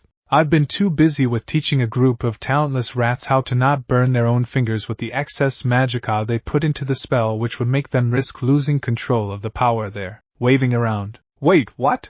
Mirabelle made me a teacher for a bunch of brats who can't even light a candle on their own. Haming blinked for a moment, before bursting out laughing. It's not funny, Conrad grunted. Yes it is. Just wait until I tell Feda and the others. Who? The blonde asked, confused. Feda, you know, the woman who tried to poison you. Because the Thalmor forced her to? Nice curves? Oh, her, he muttered, tasting the mead. Did you interrogate her? Are you sure her story is genuine, and she's not a double agent planted on us? I've sent a few letters while you were playing with the mages. Her story is good, so she's just another victim of the Thalmor. Or she has a damn good cover. We have seen it happen before. I'll have to keep an eye on her, right? Damn straight you'll have to. Just don't get distracted by those nice curves, kid. Look who's talking, boss. If I remember correctly, a few years ago, with that brunette from Riften. Conrad frowned, looking Haming right in the eyes, not uttering a single word. Whatever statement or joke the young archer wanted to make, it died in his throat as he slightly leaned away from his friend and mentor with widened, worried eyes. What I meant to say is, yeah, good advice? The younger man quickly backpedaled, not looking him in the eyes. Yes, I thought so. Now, tell me, what have you done in the last weeks, and what you've found out about the town? Well, by the way, your eyes are slitted, boss. Let's start from the guys then. I found them a job. What job? No, let me guess, guards at one of the mines? Haming had the decency to look slightly offended. No, boss. What do you take me for? I'm a freelancer. Oh, it's one of those jobs. Hey. It's a good deal. Me and the boys are paid to hunt down monsters around the city, and bandits, if they become too pesky, but it hasn't happened so far. I doubt the brigands would become too pesky around this town. Between the mages and the biting cold, what can you tell me about those mines? They're scattered on the whole hold, but most of the ores are not close to the surface, so the miners must dig deep, and I mean deep. Fuck, the older man said, gulping another sip from the mug. How long, before the excavation catches the attention of the farmer? Worst or best chance? Never been an optimist, Haming, Conrad said, cleaning his beard from the remaining drops of mead. Less than 1 year, then some miners will start to disappear. It always starts that way, he admitted grimly. The Jarl won't listen to us, you know. The city is expanding, it's growing, all thanks to those mines. Then we do what we always do, we hope for the best, but prepare for the worst, Conrad simply stated. How? Haming asked after a small pause. You have already inserted your men here, their cover is solid for now, form a cell, and recruit more. Recruit, boss, the people here are mostly mercenaries, cells word shit. I'm sure that some people were bandits, once. And when they're not working, they're either drunk or in a brothel. I know, can you blame them? Haming's jaw went open wide, before he was able to formulate his next question. How can you think of recruiting them? Not all of them, of course. So you need to observe them. Look, see those 2 guys at the bar? The orc and the Dunmare? What do you think of them? Haming followed his eyes, and looked at a pair of mercenaries who were enjoying their own drink without caring about the people around, not even each other. I don't know, the younger man admitted after a few seconds. A green guy who loves heavy shields and a skilled archer? The orc is a former legionnaire. Do you see the tattoo on his left arm? It's barely visible, but it's there. He probably deserted during the Civil War, and now he's hiding in this frozen hole, Conrad said, not even looking away from his drink. The Dunmare, however, has killed a lot of people with his bow. You can tell by the way he's carrying it, and how he moves, like a predator. That guy kills for sport. Haming, be careful around him. Haming looked at him, and then at the pair at the bar, speechless. How did you? The eyes, Haming, look how he watches everyone. He's imagining how fun it would be to aim an arrow at them. His eyes are surprisingly honest. Then he took another sip, which by the counts of most other people was actually a very, very large gulp. Where'd you learn how to do it? This, looking at people and reading them. Riften, Conrad said drily, and his tone didn't permit further questions about that. All right, so we prepare the city for the inevitable meeting with the farmer, in secrecy? People still think that the blind bastards are like goblin tribes, just an occasional nuisance. Or just a fable to scare the children. They won't listen, but maybe establishing a group here is a good thing. Really? How so, boss? In the last few years, we've ignored the western holds, concentrating our efforts on the regions where the Thalmor are more influential. But we can't keep going on like this forever. We need more people. Weapons, food. You're starting to sound like Delphine, boss, Haming smirked. I take offense to that. Speaking of her, boss, I've received a letter from her for you. Great. Something about the fact that I've not gone to Cyrodiil to hide in the ruins of that temple? Something like that. Do you want to see it now or? Haming rambled, pointing towards the inn's patrons. Just give it to me. I'll surely need a drink after reading it, Conrad said, urging the archer with a gesture of his hand. As Haming extracted a parchment from his satchel, Conrad swiftly snatched it and began scanning the content. After a few seconds of reading the letter, Conrad flinched. Yep, Haming acknowledged. Well, at least she's happy that I went to a place that the Thalmor avoid. That night, once he was back in his room inside the teacher's quarters, Conrad dreamed of leaves. This, my unworthy students, is the college's library, better known as the Arcaneum. I suspect that a few of you could be already know this, but I wanted to be sure. Conrad ignored the students' various expressions of curiosity and enthusiasm, or lack thereof, as he guided the brats into the room full of tomes and ancient texts. His leg was still hurting, but at least he didn't need a crutch anymore. The healing sessions with Colette were doing their job, along his own limited knowledge. You might be curious as to why I've decided to move our lesson on alteration here, instead of meeting you in the usual place, the Hall of Elements. A mage should study not only how to cast his spells, but also the theory behind them. In addition, even knowledge of not magical nature could be useful once you leave the college. Trust me on this one, he said, starting to take a few books from the shelves. So, instead of exploring the great possible applications of the basic alteration spells, we'll do a session in the library. Is this really necessary, master? One of the students said, Sven, something like that. I mean, we already know the theory, and it's not that. Tell me, whatever your name is, do you know how the dragon priests died out? My name is Sven. The youngster sputtered indignantly. After months with us, you would think that. The question, Sven, it's ancient Skyrim history, you know. I don't know, master, the apprentice admitted, blushing. A few snickers could be heard around, but Conrad was sure that very few of them knew the answer. Right, so you can all see my point. You never know when this, he said, gesturing to the bookshelves surrounding him and his class, may become useful. How could knowing how the dragon priests died out be useful? Various ways. It could save you from another humiliation from your teacher, for example, Conrad said, as he placed the books he had gathered on a desk. This time, the snickers were a little louder. Should we focus on something in particular, master? A student asked. What was his name? Not that Conrad cared. Choose on your own. I'm not here to tell you what you should read. Just don't bother me too much. Oh, I see now, Sven said, smirking like he had resolved some kind of enigma. You just want an excuse to do your own research, don't you, master? He knew. But how? What research? One of the girls asked. Those runes that Master Conrad has been researching since the day he came back to the college. With no results so far, Sven explained smugly. Shit, the little twit was on to him. I have no idea what you're talking about, student. I've heard the other teachers. The other teachers should teach, instead of chatting like midwives, he growled, and a few of the students looked a little intimidated by him. But they were starting to get used to it. Conrad didn't like that at all. I'm just saying that it's something we could do on our own time, instead of not doing our usual lessons, the young Imperial insisted. A few voices expressed their support for his statement. True, Conrad conceded. Too bad that your whole bunch is terribly lazy on your own time, just hanging around in the campus, or going to the brothel. Yes, I'm speaking to you, third guy in the last row. I saw you sneaking out the other day.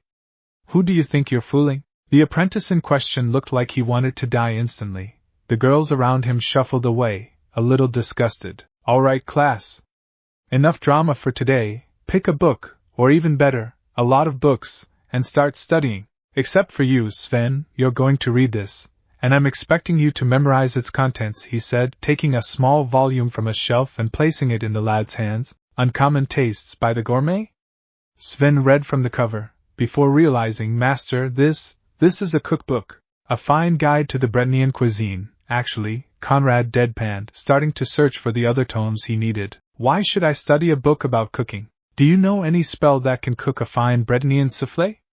Because I don't. Not having an answer for that absurd statement, the young Imperial went to look for a seat, grumbling under his breath. It was then that Conrad noticed one of the other students, looking lost among the shelves. What was her name?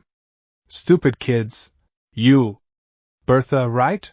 Bebeta, Master Conrad, sir, whispered the poor thing. She looked like a deer who had seen the hunter aiming a crossbow at its neck. Whatever, come here, lass. Slowly the young apprentice came closer to him, and with each step she looked closer to having a panic attack. You're still having trouble with your restoration spells, right?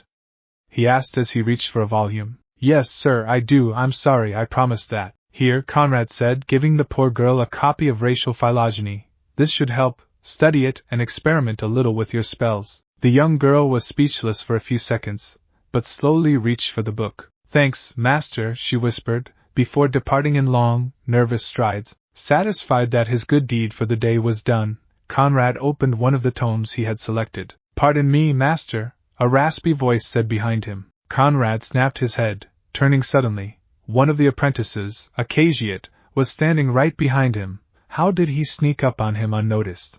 Tassava has problems with illusion. Would master recommend a book about that? Stupid kids. The only thing stopping him from outright throwing books at the students as they pestered him with questions about what texts they should study was the respect he had for Urag Groschaub's memory. That, and the certainty that the old orc's ghost would rise from the grave if any dared to damage his precious books.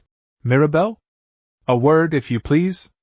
Caden asked as the Mirabelle crossed his path. Of course, my old friend, walk with me. You seem distressed. Is there something wrong? It's about Conrad Harrison. I see, Mirabelle said, frowning slightly. Has he done something that troubles you? Yes, but it's not something that he did. More like, how he did it, and how he's still doing it. Caden, what are you talking about? His teaching methods are unorthodox at best. Oh yes, I can see that, Mirabelle smirked. Caden had studied and started his career as a teacher during the years of Conrad's absence, so it was natural that he would not have been used to him. The other day he forced all his class to exercise, Mirabelle, Caden said as he stepped in front of her, blocking her way, while throwing spells. And I'm sure that a little exercise will not hurt our students, Caden, It could even be good for them, actually. I'm sure that a few of them are enjoying it. And he's so unlike a mage. I swear, if you didn't force him to, he would never wear his robes, and he's rude and, even if he's not a typical mage, I want you to remember that he's never been typical, and that he was considered for the title of Archmage on multiple occasions, long before my name was even brought up, and the only reason he's run. He's crazy. A voice resounded in the hallway. As both teacher and Archmage turned their heads, they saw a small group of students sprinting in their direction. Tasava did not sign up for this, a young Khajiit said frantically as he passed the stupefied pair. What? Practical lesson? Another voice thundered, as Conrad came around the corner, his hands cloaked with electricity. I'll give you maggots a practical lesson. He was not gaining on the students, but he was more than making up for that with his lightning bolts. Before the flabbergasted Mirabelle and her fellow mage could react, both Conrad and his students were long gone. As Mirabelle turned towards the teacher, she saw that he was looking at her, arching an eyebrow. He was missing them on purpose. I hope, Mirabelle sighed, I'll talk to him. So, how's your research going? Colette asked, while pointing to a student where to move his hand. No luck so far, Conrad muttered as he closed and discarded another priceless tome about ancient runes. And it's getting on my nerves. It's been 5 months, and I've still got nothing. Please, Master Conrad, remain calm, otherwise I will not be able to properly heal the damage to your ligaments. Beta, the insecure apprentice, said, since his leg was still aching, but the damage was now minimal. Colette had asked to use his limb as practice for her own teachings, outside of the normal studies, of course. So while a number of apprentices in their late teens hovered around his leg, casting pathetically weak spells, he had decided to try to keep going with his own research. After all, he didn't need to move for studying, and after Sven's little number a few weeks ago, all the campus knew about the mysterious runes. Conrad was aware that the students had started a betting pool about whether he would be able to figure them out or not, and how long it would take. He was reaching for another volume, a fine edition about symbols and their usage in magic of other countries, which was sadly of very limited knowledge, when he felt a weird sensation in the right knee. Are you sure a group of apprentices is good enough for this, Colette? Master!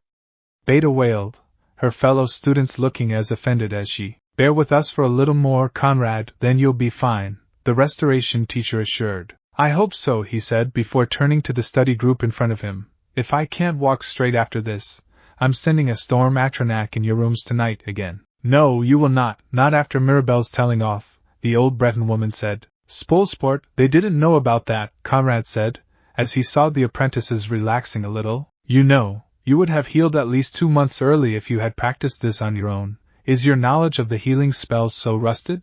It's not rusted, I was just busy doing other stuff for various years. Sure you were, the healer mused, smiling slightly. There, all done, you can stop now. Students, Conrad, try to flex the leg please. Nodding, Conrad slowly got up. Testing his limbs' recovered strength, he flexed it, made a few steps and finally put all his weight on it. Well?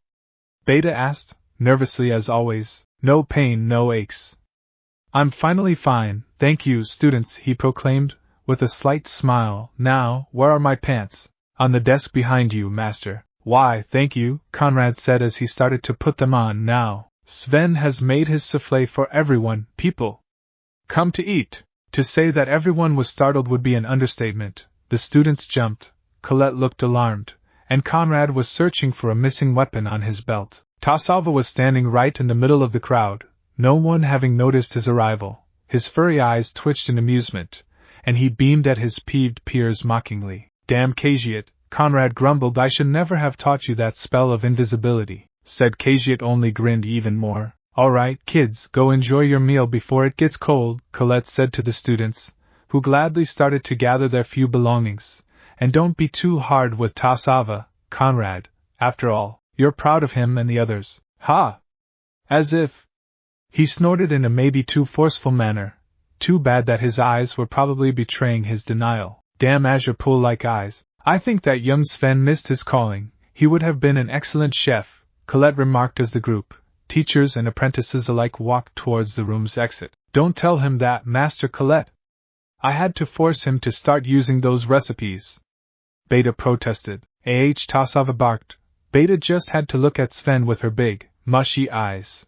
Conrad couldn't help but chuckle at the poor girl's expense, watching as her face turned red while she tried to defend herself from that statement. Yeah, another student joined in. Sven ended up popping his souffle. As the students' chatter started to become louder, Conrad found himself remaining a little behind the others. Their voices grew dimmer and dimmer, until they were but echoes bouncing off the stone walls of the ancient building. Conrad suddenly realized that he hadn't yet set foot outside of his room. A sense of wrongness had intruded his mind, and he couldn't explain why. He looked around. The room looked perfectly normal, not a single thing out of place.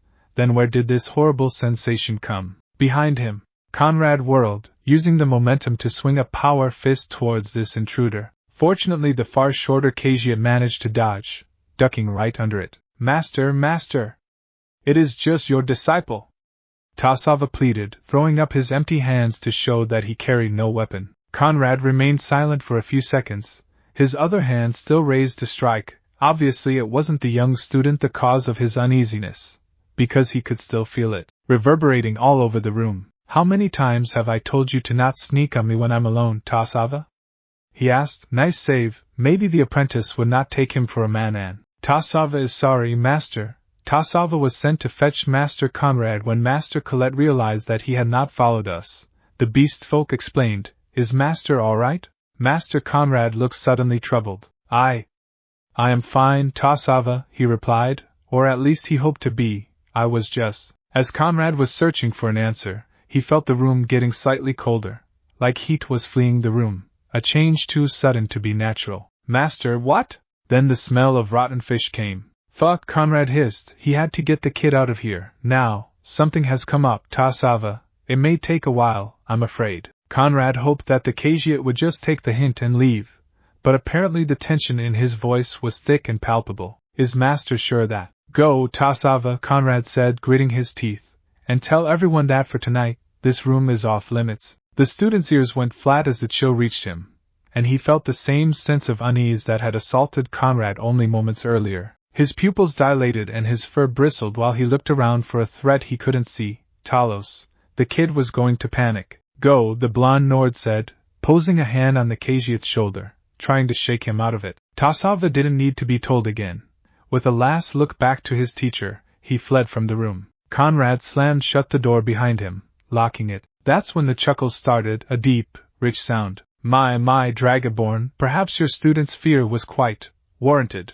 A condescending voice resounded behind his back. What do you want? He said, without turning. He was walking on the edge between cold fury and unleashed rage. What do I want? Oh no, last of the Dragonborns, that is not the right question. And what is the right question, Hermias Mora? He asked, turning towards the floating, formless mass of slick darkness and eyes. You are not welcome here, or anywhere around me. You should know that. I have what you seek, Dragonborn, the Daedric prince said, silencing him for a few seconds. Of course, I should have thought as much, Conrad sighed. You know every secret, don't you? That is not a matter of importance. I have the knowledge you require, and it could be yours as well for a price, it stated smugly, as though it were savoring the moment. Oh? And that would be? The Nord mage asked, inwardly cautious of the poisoned honey that he was being offered. The price? All you need to do is come work for me once you've completed this little quest, the Lord of Secrets whispered all around him, while a tendril touched Conrad's shoulder, like it wanted to assure him. No matter what you ask, or what I would gain, Conrad snapped, slapping the cold tentacle of darkness, I will not serve you. I made that more than clear in Solstheim, years ago. This was Conrad's statement, but inside him, a small part of him was tempted to accept. It would have been so simple. In 5 months he had achieved nothing, and he was almost out of options. So high and mighty it hissed, and it was a terrible sound. I suppose I could sweeten the deal with some knowledge about your brother's life, and of the people that took him as one of their own. You knew of course you did, you bastard. Rage blossomed as the words were ripped from his lips. The Daedric prince had always known about his missing twin, even before they met on the icy island that was now part of Venderfell. I know everything, Dragonborn. The more a thing is unknown or secret, the more precious it is for me, Hermias Mora explained with a condescending tone. Now, make your choice. Serve me and gain that which you desire, or drown in your own ignorance. A pressure engulfed the room as the Daedric Lord made his presence ever stronger. The pressure was terrible, and Conrad was already feeling his head spin. Choose, it boomed, and the Dragonborn fell on one knee, like he was pleading, humiliated. No way he would give in, no way in oblivion. He gasped, I don't need the help of a mass of floating eyeballs with an ego to figure this out. The pressure was dispelled instantly, as it had never been there. Conrad was able to breathe normally again, but the foul stench of corruption was still present. You're making a mistake, Dragonborn, the Daedric Prince said. Its voice seemed more disappointed than angry. Good, you will serve me in the end. It is inevitable. Why struggle? I could make your life so easy. Yes, it could, but, in your wet dreams, Conrad growled. Now get out of my room. Very well, but remember, we will meet again. Not if I can choose, so get out, because in the near future you will stumble across a great number of secrets. S-rank secrets. What? Conrad blinked, confused by the unfamiliar term. But the Daedric Prince had left, leaving behind no proof of his presence. Even the foul smell was fading fast. Stumbling, Conrad managed to get on his feet. He had sent a Daedric Prince away, verbally flipping the bird to it, and one of the more dangerous ones to boot. Somehow, this didn't taste like a victory. The fact that the Lord of Secrets showed an interest in those runes, and Conrad finding out their meaning, was worrisome. Maybe the thing had an agenda in wherever his brother had lived. But even then, why ask him? The Draenmora should have known that he would refuse, even if the temptation had been great. A gamble, perhaps? Minato, what mess have you gotten me into? And I haven't even started yet, he sighed. Maybe Sven's souffle would raise his spoiled mood. He still had to plan tomorrow's alchemy lesson, after all. That night, Conrad simply passed out on his bed once he finally came back in his room, his belly full of mead. In his drunken slumber, he dreamed of 4 faces of stone, carved on the side of a small mountain.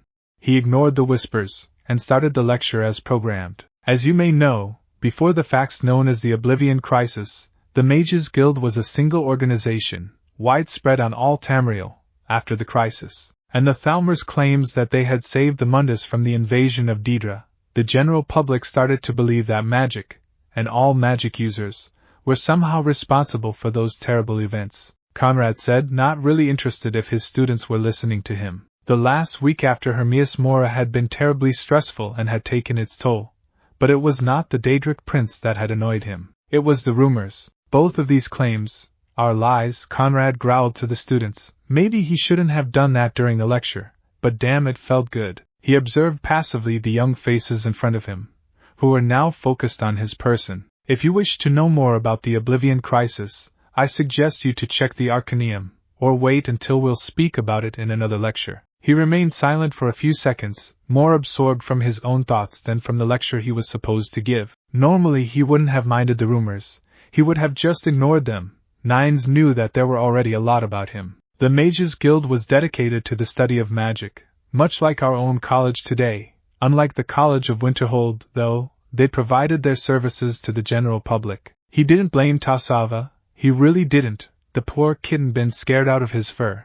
And it was not his fault if someone had seen him in such conditions and he hadn't been able to explain why. Which mostly means that they financed themselves selling potions and minor magical items and spells, more advanced and dangerous.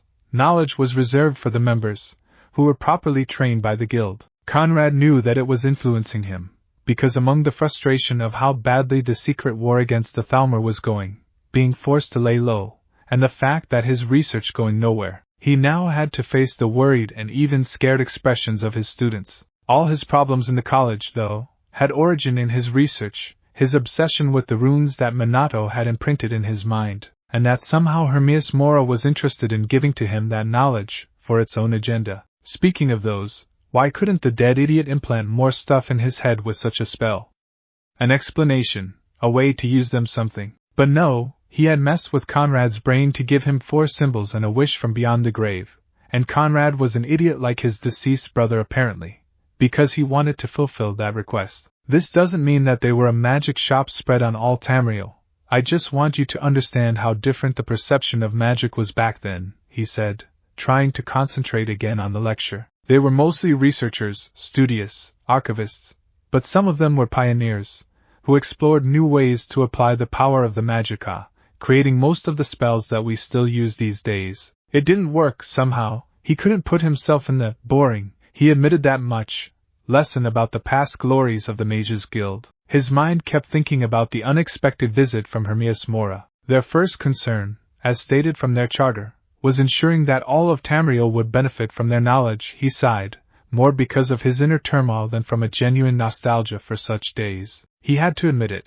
After almost 6 months of work, he was stuck at the very first step, because the Arcaneum couldn't help him. Whatever those runes were, no mage had ever seen them and put them on text, and without some reference, it could take years to decipher them and discover their purpose. The philosophy and politics of the guild changed various times since its founding during the Second Era.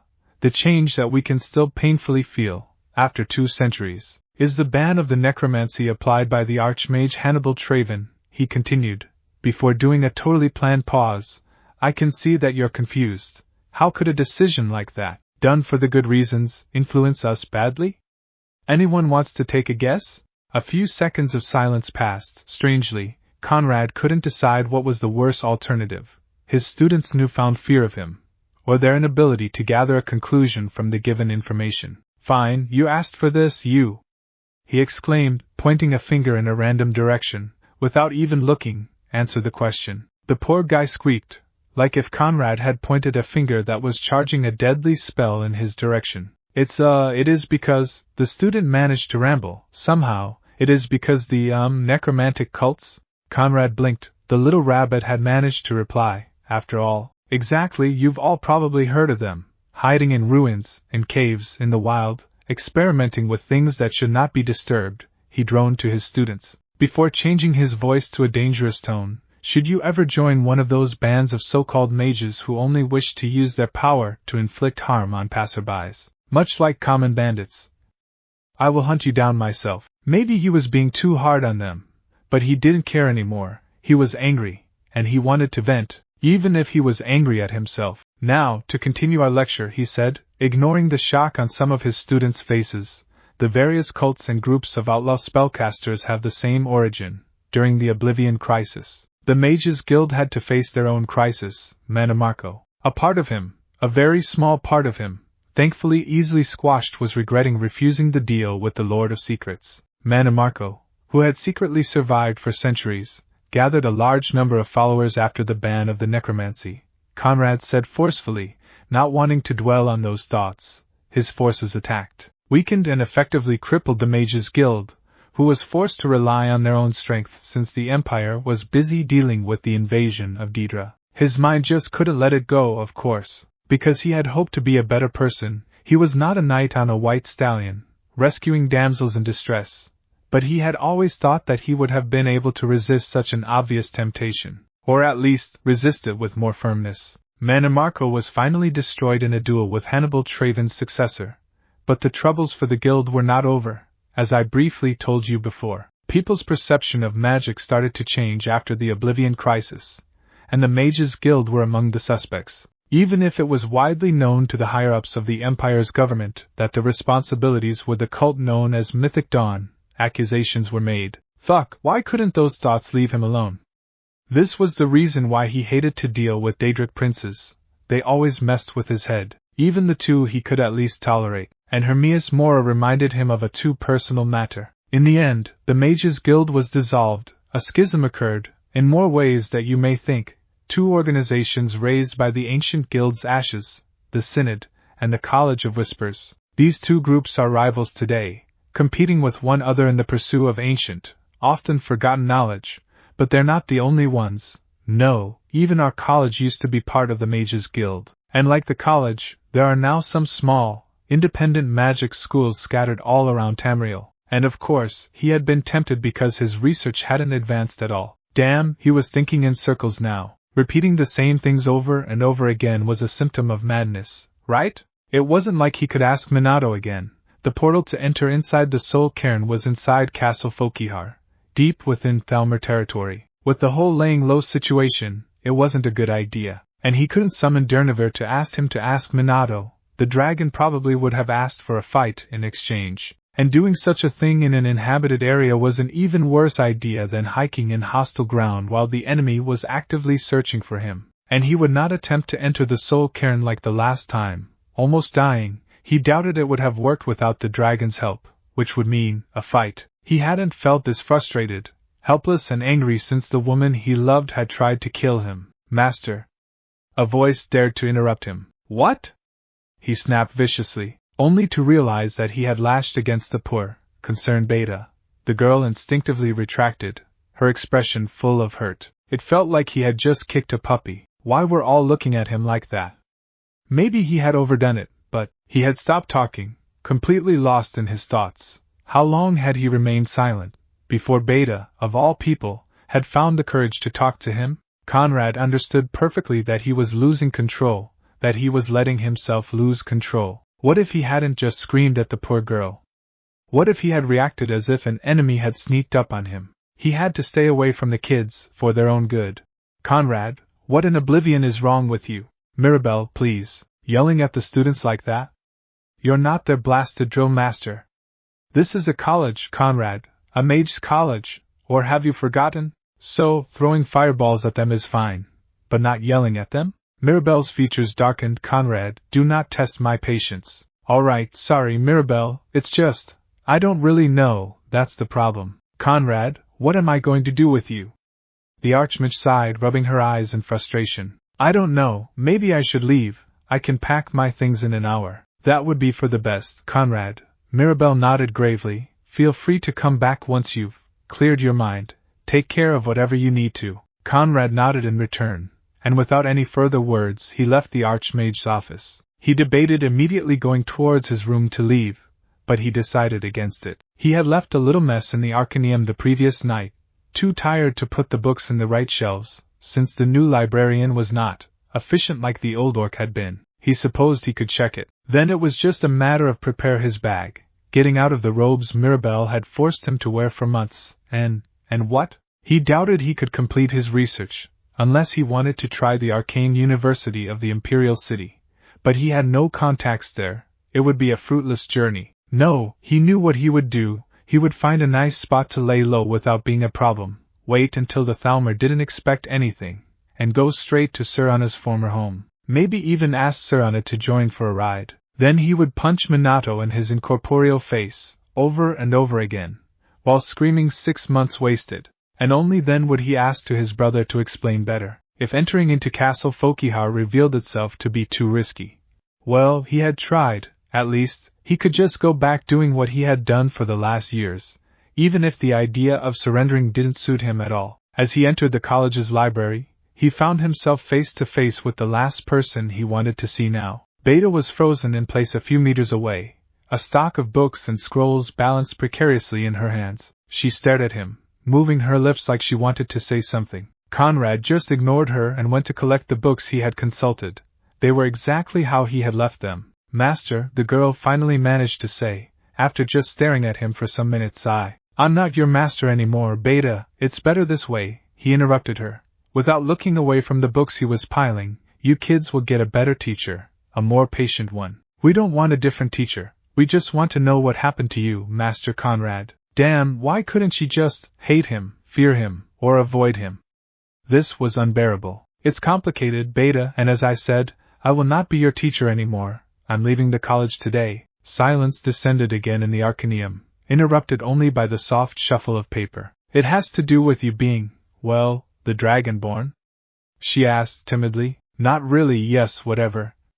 Look, Beta, this is not easy for me. Could you just leave me alone? Once again, he was rewarded with a hurt expression. Why had he started to care for these kids? I was here before you, Master, Beta sniffed stubbornly, clutching her papers tightly. You know what?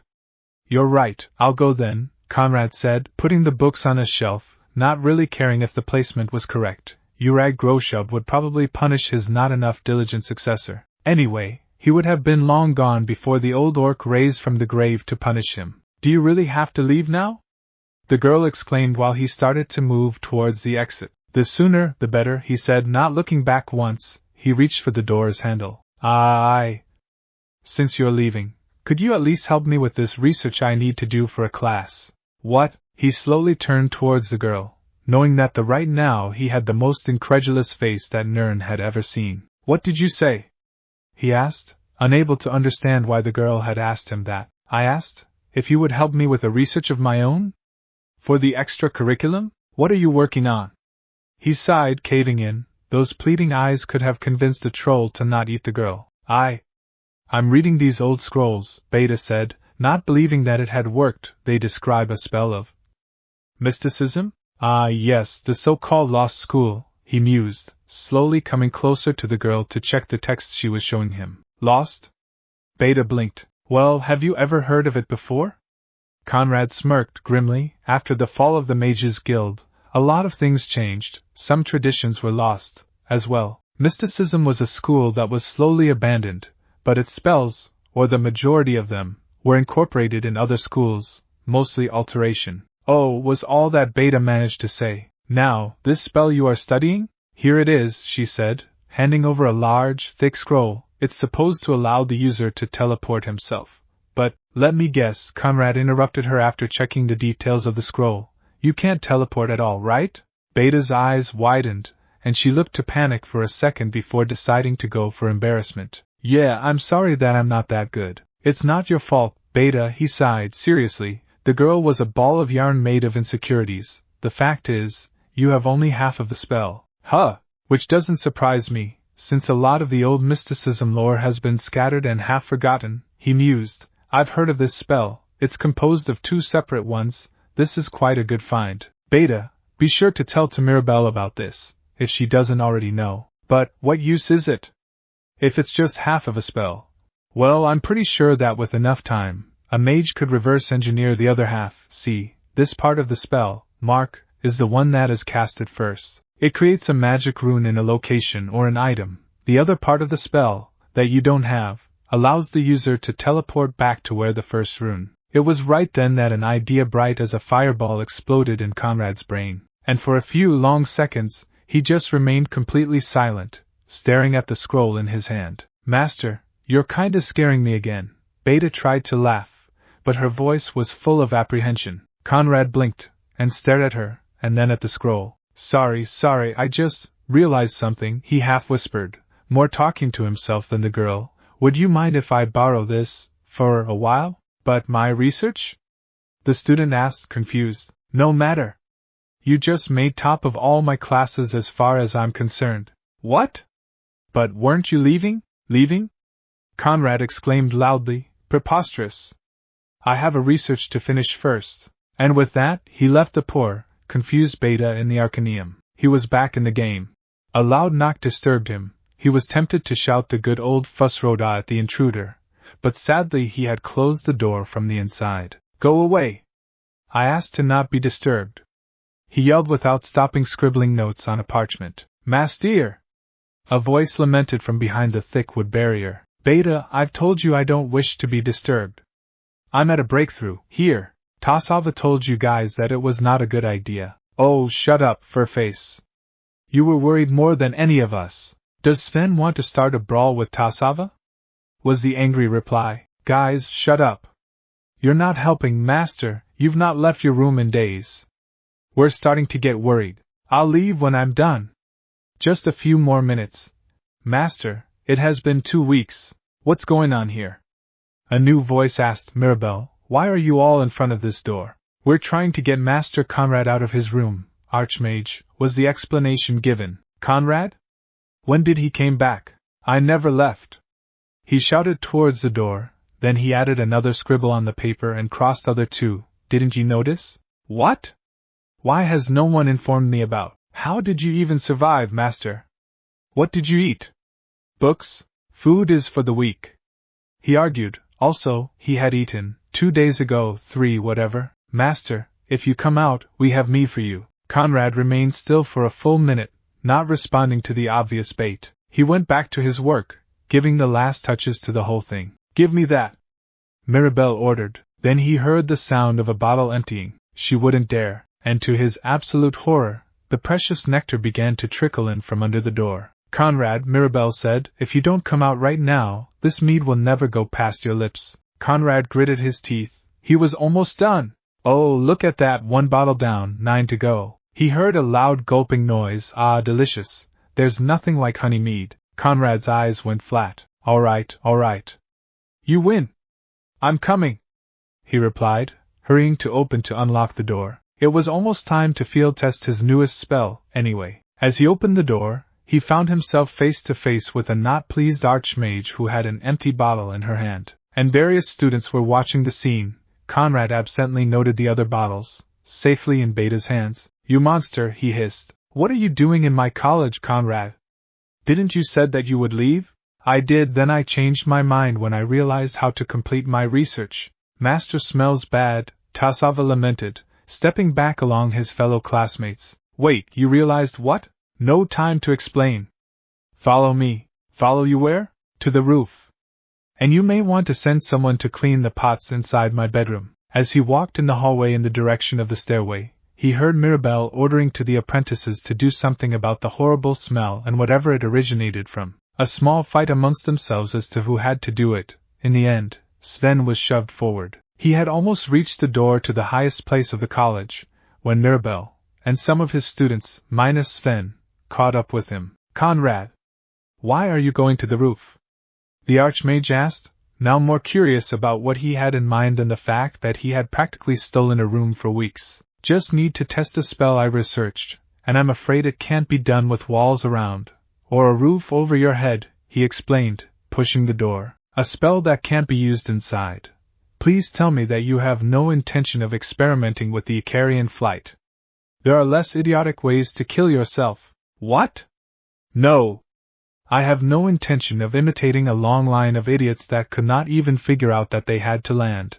I just need to do this in the open, he said, stepping in the snow-covered terrace. Fine, but I expect you to give me an explanation afterwards, Mirabelle mumbled. No promises, but I'll try, Conrad said as he stopped right in the middle of the roof. There, the moment of truth, either he had guessed right, or he had to punch Minato's ghostly face as soon as possible. Even if he knew that his theory was a long shot, he had to try. Conrad started to charge Magica in both of his hands, ignoring the students watching him curiously, held in place only by a protective gesture from Mirabelle. A azure white ball of Magica appeared in his hands, looking highly unstable. He kept concentrating on the spell, overcharging it with arcane energies, before releasing it, high above him. The ball of light immediately soared, at high speed, moving in a precise direction.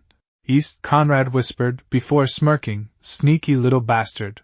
Conrad, was that? Wait a moment, please, he interrupted, charging again the very same spell and releasing another ball of light that imitated the previous one. The direction is constant, so it's not a fluke. Conrad, Mirabelle said with a hard voice. What was that? It was a clairvoyance spell, a modified version, created by me to cover longer distances, and to search for a precise thing, he replied, still watching the still visible light that was still moving towards the horizon. It uses quite a lot of magica though. The runes you showed me, Mirabelle realized. Are you going to explain me why they're so important to you now? Later in your office. For now, let's just say that I think they're similar to a foreign version of the ancient mark and recall spells. Kids, time for a question of geography, he said, looking towards his confused students. What lands lie at east?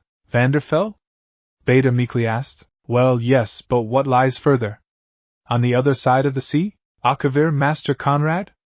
Tassava replied, arching an eyebrow. Indeed, Conrad sighed, I am going to need a ship. Two figures moved in the cold morning. They were following the White River upstream, along the strait just south of the point where it joined the Sea of Ghosts. The two men were walking towards a precise destination, but they had been forced to take the harder route to reach it.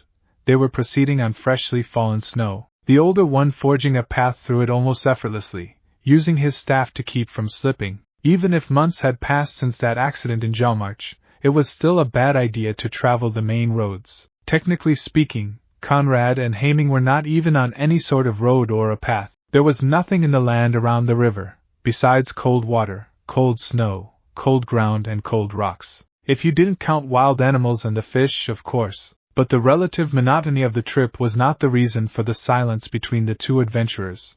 Conrad's mind was completely focused on his new objective. After months of failed experiments, and research that had led nowhere, just traveling to Akavir would take weeks, maybe months, by sea. But it was the only feasible way to reach the distant land. What he would do once he arrived there was another problem. He could follow the tracer to find the places his brother had inscribed those mysterious runes, but after that, his plans were nebulous at best. But he had every intention of trying to satisfy his dead brother's wish, to alert the people that had raised him about that masked man or whatever, and hopefully to find out why Minato, the name still sounded so strange and unfamiliar to him, had been so desperate that he was forced to send his own spirit to the Soul Cairn. He would have to improvise once he reached Akiva's shores. Haeming's state of mind, however. "I hate you, boss," the younger man spat, glaring at the being that was probably the only other survivor of the inhabitants of Helgen. "Are you really going to be like that the whole way?" Conrad asked. "Probably. I really hate you, you know." "No, you don't," he said dismissively without looking at his protégé, "and if I recall correctly, when we arrived in Winterhold I ordered you to not get distracted by her curves." "I was not distracted. I was keeping my eyes on her," the archer protested while adjusting the weight of his backpack. "I found you in her bed," Conrad said smirking. True, discovering that the young hunter did indeed have some interest in the greatest mystery of creation, the woman, had been amusing. "You dragged me out of her bed," Haeming pointed out vehemently. "I waited patiently for months, while executing your orders about what to do with my group. I might add, while you were busy with your research in that fancy college, then you suddenly decide to drop everything and leave without notice. Couldn't you have waited one more hour?"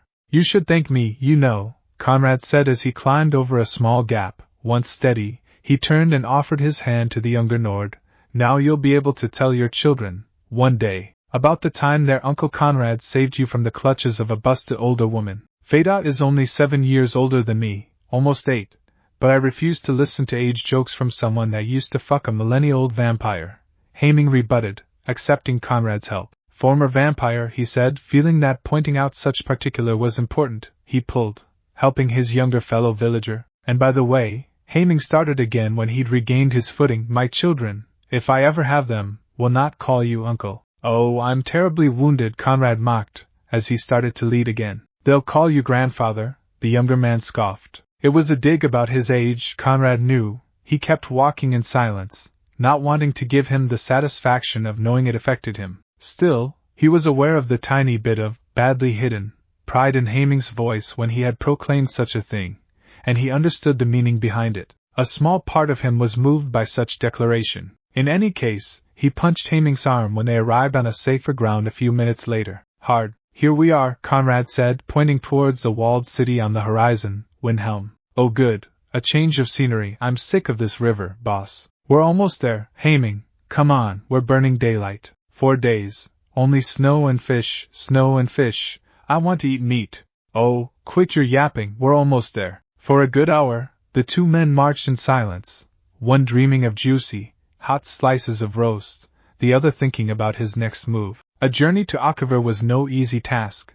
Legend said that the last person who had tried had been the Nerevarine, and he had never returned, if that story was even true. Conrad had learned to not completely trust the stories of the Empire of old, but finding a ship and a crew up to the task would still be a pain. As they finally arrived at the gates near twilight, just in time before the guards locked them for the night, he decided that he would not plan too far ahead for this foolish quest of his. No sense in making long-term schemes with so many unknowns, you would get screwed anyway. Finally, muttered Haeming, "Can we find a tavern now?" Yes, follow me," the older man said, keeping his pace on the paved road. "Wait, where are you going?"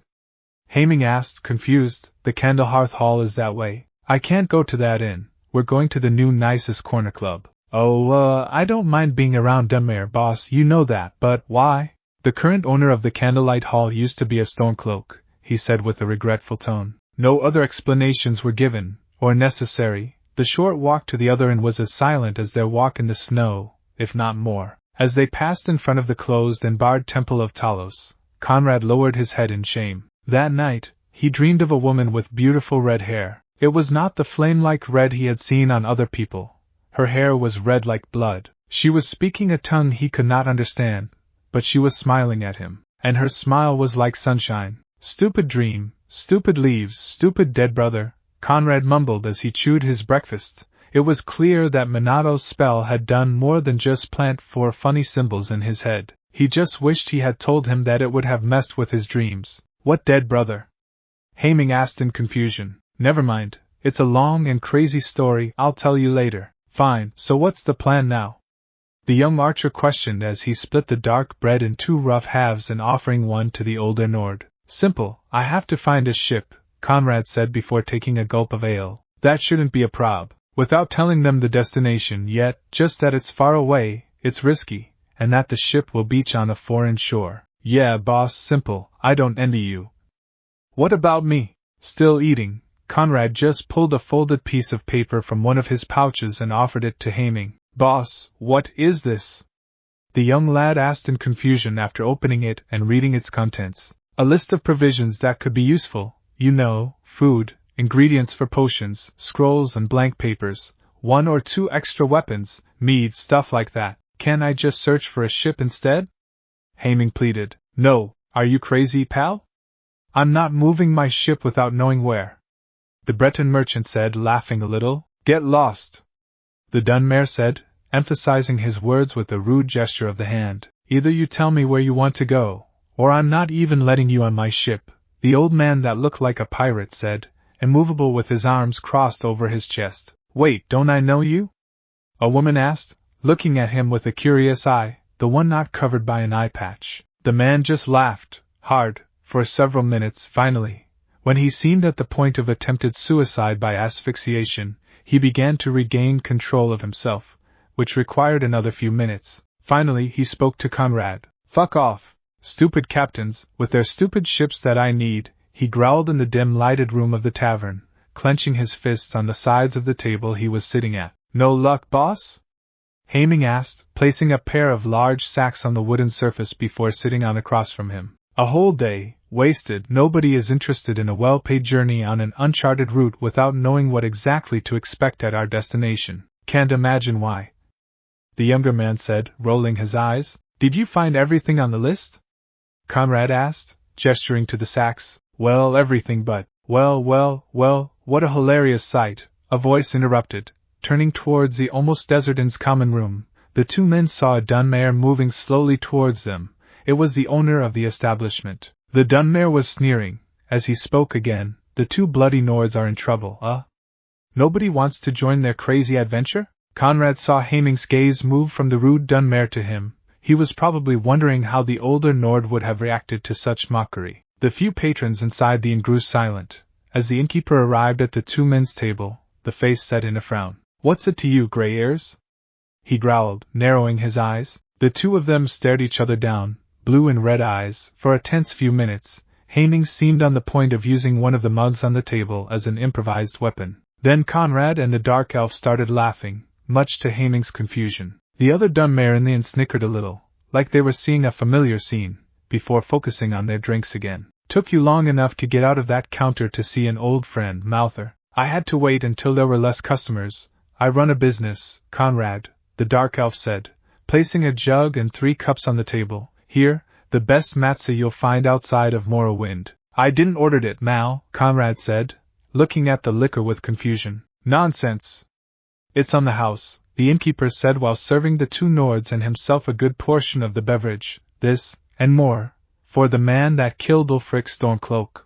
Conrad's jaw clenched. Of all his achievements, that was the one that he regretted the most. Not that Ulfric was exactly a saint. Conrad had even hated the man after he had discovered the agreement with the Thalmor the man had put in place during the Great War. He just wished things could have been different. So as not to offend his Dunmare friend, he accepted the drink. So, how's it going, Conrad?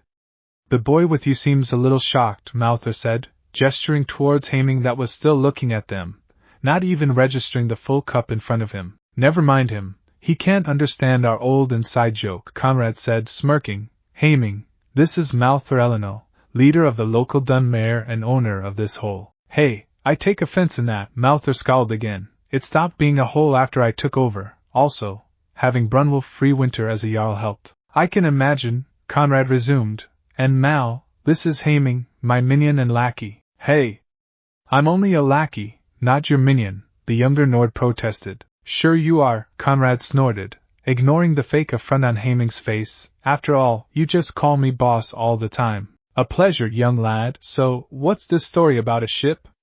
Mouther asked, pulling closer a stool to sit on. I need to rent one for a few months. the blonde mage simply said. Rent one? What do you want to do? Travel around the continent? Something like that, but I can't tell the captain, or you, the destination until the ship will sail. No self-respecting independent captain would accept such a thing. Why don't you go to speak to the Jarl? A lot of people consider you a hero. I bet he could help with an expedition. It must remain unofficial. Conrad cut him short. I can't put attention on Brunwolf. He's already in the Thalmer's sights just by being a former Talos worshipper. Former? You should just see how he looks at the Bard Temple, Malthus said, shaking slowly his head. All right, no official help, you say? I may, mind you, I may know something that could help you too. What do you mean? Haming asked expectantly, tired of being cut off the conversation. You see, no self-respecting captain would accept such deal, unless they were desperate enough for money. And do you know of a captain so desperate that hasn't sold his own ship already? Conrad asked with evident interest. I think that is our man, Conrad whispered, indicating the person that had just left the Candlehearth Hall at a late hour. How can you tell? Haming asked in a similar tone, peeking from the alley they were using as a hiding place. He has the typical walk of a man that is full of debts. Also, he's a Breton. That's slightly racist, boss. And I saw his face when he passed besides the lantern. He matches with the description Malthus gave us. Come on, he concluded, gesturing to the younger Nord to follow him. Their mark was moving towards the docks in a straight, direct path. It was not a difficult task to remain unnoticed by him even if he stopped continuously to look around. Apparently, he was nervous about something. Conrad was on the point of calling out to the man, so that they could discuss business, when he noticed a group of people coming out of an alley besides the street for the docks. The small crowd, all 9 of them, seemed to be composed of an assorted mix of thugs. The Breton saw them, tensing immediately once he sensed their presence, but instead of running, he stood his ground. One of them, probably the leader, said something. Conrad was too far to hear that though. Then they grabbed the Breton captain, who started to struggle, and dragged him like a sack of potatoes inside an alley. Oh great, Conrad grunted. So, the plan is not just making a good offer to him anymore, boss? Did you realize that on your own, or did you just have a hunch? He asked rhetorically, while moving faster towards the alley where his ticket to Akavir had been yanked. It was then that he heard the yells. Scumfuckers! Salt drinkers! Why, filthy sons of cheap WHR! A voice exclaimed at the top of his lungs, before being silenced by what sounded like a punch. A few coughs, like if the man was not able to breathe. Conrad slowly reached the corner, and took a peek. The gang of thugs was surrounding the fallen Breton. Most of them were armed with clubs, but a few blades were present on their belts. It was obvious that it was a gang of the bad side of town, the docks, in the middle of their usual business, reminding people who was boss around here. You were told that we would have come back for our money, Advival, the ringleader of the gang said. The fact that you were not able to sell the goods means nothing to me. Oh, bite a squig, you brain-dead fish. The gasping Breton managed to say, ire in his voice. I know it was ya and ya pals that stole my cargo. I owe you shit. The leader smirked, kneeling on the sprawled man. You can't prove that. Nobody will listen to your claims. And you know what that means, right? Now I can just take your ship. You wouldn't dare, puss-ridden. I just need a signature on a document. And you wouldn't believe that, the gang leader said, pulling a scroll out of a pouch attached to his belt. I have one with me right now you can sign. Or we can see how many teeth I have to. I've heard enough, Conrad whispered to Haming. Are we interrupting something? He asked loudly, as he entered in the alley with the most menacing pacing he could do. Haming imitated him, as the loyal self-proclaimed lackey he was. The gang turned immediately, reacting to the potential threat, but Conrad couldn't really take them seriously. They had forgotten to so much as put someone as lookout during the thrashing. Who the fuck are you? The leader asked, rising from his knees and adopting what he thought was a scary position. It just made him look fat, in Conrad's opinion. Somebody that need to talk with the man you're clobbering, he said, taking out his hood and revealing his golden mane. So, buzz off. The fat ringleader just snorted. Why should I? I'm not afraid of you too. What did you say? Conrad asked to the leader, in genuine surprise. I said that. No, I got that, Conrad interrupted. You mean you didn't recognize me? Oh, I think I'll remember you, after I'll have added a few scars on that ugly face of yours.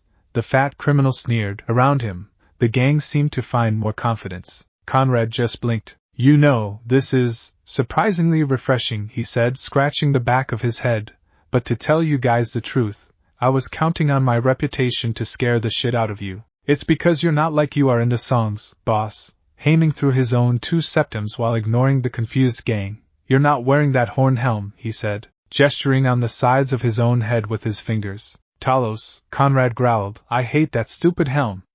I wore it for a year and now, because of those goddamn bards, people think I'm still using it. After that exchange, a couple of the thugs, probably the smarter ones, started to figure it out, and became quite pale. Too bad their boss was not one of the smartest of the gang. Enough of this idiocy, he said, taking a step ahead. Guys, I want this 2 idiots. Conrad never had a chance of hearing what the fat ass wanted, since he was on him in a heartbeat. The sight of the man's eyes widening was incredibly comical. Then he administered the old Riffin's trio, a fast jab to the neck, a hook to the temple and, as the man was on the ground, a kick in the face. The once tall and fat gang leader was reduced to a limp sack of meat and bones. Heyman capitalized on the surprise, charging an opponent of his own and delivering a classic 1-2. Conrad had no intention to be no less. He saw one of the criminals attempting to hit him in the head with his club, snarling. Conrad knelt, grabbing the man's wrist at the same time. A simple twist, and he felt a bone breaking. The man screamed, and the club fell from his hand. The Nord grabbed it, taking a step back to dodge a swing from another guy. Counter, half-turn. His burrowed club slammed on the second attacker's cheekbone, breaking at the strength of the impact. The man went down. Conrad saw a flash of metal, and dodged instinctively. The other man, the one with the broken wrist, was holding a short dagger in his functional hand, though he looked like he was hating every second of it. Luckily for Conrad, he sucked with his left hand. Conrad gave him the Radway's greeting. The thug's face turned an ugly shade of purple as Conrad's foot lashed out against his groin. The Dragonborn didn't hesitate, and grabbed the man's head, slamming it against his own soaring, armored knee. Cruel, but effective. He pulled up the almost unconscious man. Conrad had to give him credit. He was a tough bastard, and shoved him towards one of his fellows, causing the both of them to tumble down the cobblestone street. The one still able to move got up the fastest he could, crawling away from Conrad, before turning tail and fleeing. He was one of the gang's more intelligent ones. Since Haining seemed to be holding his own against his opponent, Conrad concentrated on an enemy that was trying to flank his pupil, a rather burly Argonian. Conrad made 1-2 fast steps, tapped him by the shoulder, and punched the scaly face when he turned towards him. The Argonian didn't go down. Instead, he merely started to circle around Conrad, hissing while putting on a good defense. Conrad took quite a liking to him. Jab, uppercut. The Argonian passed on the offensive, parry, counter. Conrad took a step back, and the lizard folk took the opportunity to try and bite him in the face. He thanked him with a kick in the stomach. The Argonian charged. Sidestep, kick in the shin. Ha! That had to hurt, even with scales on. Conrad felt something hit both his legs, and he fell on the ground with a grunt. Shit, he had forgot to watch out for the fucking tail. The muscular Argonian was now stable again, towering over him, his hand on a knife's handle. Conrad decided that he didn't like him anymore. Oh well, nothing that a nice fire blast in the face couldn't fix. Conrad didn't even made in time to call his magicka to him, that the Argonian fell face first on the ground. What the? Came here, you bloody dogs! A voice screamed, followed by various thuds. I'll show why. It was the captain, Advival whatever his surname was. The Breton had yanked the Argonian for the tail, and was now fending off another crook with a club, one he had probably picked up from the ground. Conrad was really appreciating the fact that the sea captain had not fled at the first opportunity, and showed his gratitude by kicking the Argonian's snout, which was right in front of his boots. He repeated the process until the reptilian was out cold. That gave the captain the opportunity to let go of the still tail and concentrating on his current adversary, who lost a pair of teeth, courtesy of the Breton's club. Conrad rolled on his flank to dodge the mallet that had been aimed at his head, stumbling onto his feet as fast as he could. The goon threw himself at him, weapon raised. He just grabbed the other man and headbutted him, breaking his nose. The crook faltered for a second before falling down with a whimper. The remaining members of the gang didn't seem to be intimidated by this one bit. In fact, they were starting to take out real weapons. It seemed they wanted to rush towards the three of them in a single charge. Conrad's axe left his belt in a flash of metal, appearing in his hand. He just remained still, waiting for them, with his head half-cocked. The crook seemed to hesitate. He raised an eyebrow along with his axe. What remained of the gang just turned and ran like there was no tomorrow. Haming immediately started to check the fallen, and in one case, still moaning ones, for valuables as Conrad put his weapon away, turning towards the Breton captain. "Who are ya?" the man asked, looking at him up and down. Before spitting on Conrad's boots, he had the club ready for any evanescence. "And what do ya?" Conrad sucker-punched him, knocking him out cold. "I think I like this one," he grinned, grabbing the unconscious Breton before he hit the ground. Haming just stared at him as though he were mad. A moan was the first sign of the man's recovery. The Breton moved slowly his head, eyes half closed while checking his surroundings. Conrad and Haming had taken him back to the new nicest corner club, since it was really late at night, and there were no guests for the night. Besides them, Malther had granted him to use the common room to discuss business with their patron. "Oh good, you're waking up," Conrad exclaimed cheerfully. He handed the man a glass of sujamma. "Here, drink this, it will help, if you've got a good stomach." The man accepted the drink slowly, not really sure where he was. He touched his face where Conrad had given him a black eye. Then his good eye snapped open. "Ya little." He tried to get up from the chair, but Conrad firmly held him in place, placing a hand on his shoulder. Firmly. "The punch was just because I was pissed with you," Conrad said, showing a cruel smile. "Geez, boss, way to go to get the guy's trust," Haming muttered from the angle where he was counting the money found on the gang of people that didn't listen to the songs, or that listened to them way too much. "What do you mean?" "I owe you no money, I'm sure o' that," the man proclaimed, confused by their behavior. "Because of the whole brawl in the alley, after all, I just want to speak with you." "And you spit on his boots," Haming added. "What was he supposed to do?" He cried dramatically, hands thrown up in the air. "His honor must remain intact, or the world shall fall apart." "Shut up, Haming." Haming snickered, then went back to counting the money. "I don't even know who you people are." "Oh, right," Conrad said, taking his hand off the Breton's shoulder and offering it to him. "Conrad Harrison, pleased to meet you." The man frowned for a second, trying to recall where he had heard the man. His eyes widened like saucers. "You're not. Wait, are ya?" "Yes, I am," Conrad said, becoming serious. For a whole minute, nobody spoke, and the only sound was the tinkling of the septims in front of Haming. "What do you want?" the Breton asked, the voice low. "You could start with introducing yourself. It's common courtesy," he said, sitting on a stool right in front of the shorter man. Yes, of course, I'm Edvival Littons, merchant by trade." "Very well, Edival. I can call you Edival, right?" "Sure I can. I already punched you. Now, Edival, what can you tell me about your ship?" "My ship? Why do you want to know about my ship?" "Business. Now, tell me about your ship," Conrad insisted. "My ship's called the Seeker. It's a good ship, built at Dawnstar, with good wood. Not good like a honest Breton ship, but how big it is." "Is it fast?" "It's bigger than a normal merchant ship, probably around 100 feet, Edival shrugged. "I think it was commissioned as a recon vessel a little before of the Great War." "It is good on the sea?" "And I mean open sea." "Sure it is. Wait," the Breton stopped, looking at Conrad with suspicious eyes. "Are you trying to know about my ship so you can steal it?" "Don't start spouting nonsense. I don't want to steal your ship. I want to rent it, along with your services." "Really?" Edival asked, relaxing. "To go where?" "Far," Conrad replied flatly. "How much?" "The other side of Tamriel?" "Probably more far than that. But I can't tell you until we've left Skyrim's coasts," he said, emphasizing the part about secrecy. "If you're going to be like that, why should I?" "Haming, please fetch me the bigger sack," Conrad interrupted, calling the younger man without turning his gaze from the Breton's eyes. "The one I carried for the whole trip here?"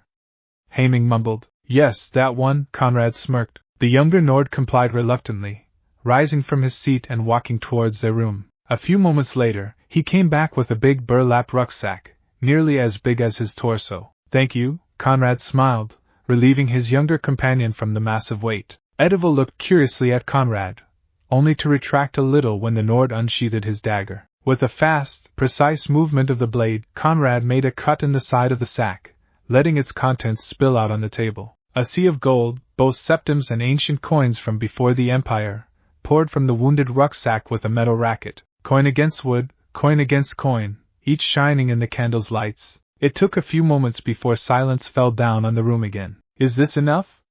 Conrad asked with a neutral expression, but inwardly he was smiling. A life as an adventurer helped to find a lot of riches, having places to hide them was another perk. Having a loyal lackey to transport them in his place, instead, had no price. Edival started sweating. That was a lot of gold. Really, really a lot of gold. It was more than enough to pay his debts and still have a lot of gold after this mysterious travel that the freaking Dragonborn wanted to do. But he knew there was a trick somewhere. He was aware that Gold the Dragonborn had a lot of enemies. If he Gold wanted to rent a ship to travel without telling the Gold captain about the destination, it had surely something to do with them, and the Gold voices were almost unanimous about who these enemies were. He was well aware that Gold it was madness to join those Gold lunatics as they tried to do whatever dangerous thing with Gold and high chance of get themselves killed. But it was becoming way harder and harder to ignore the Gold. A week had passed since the deal between Conrad and Edvival Littens. He would have preferred to depart immediately.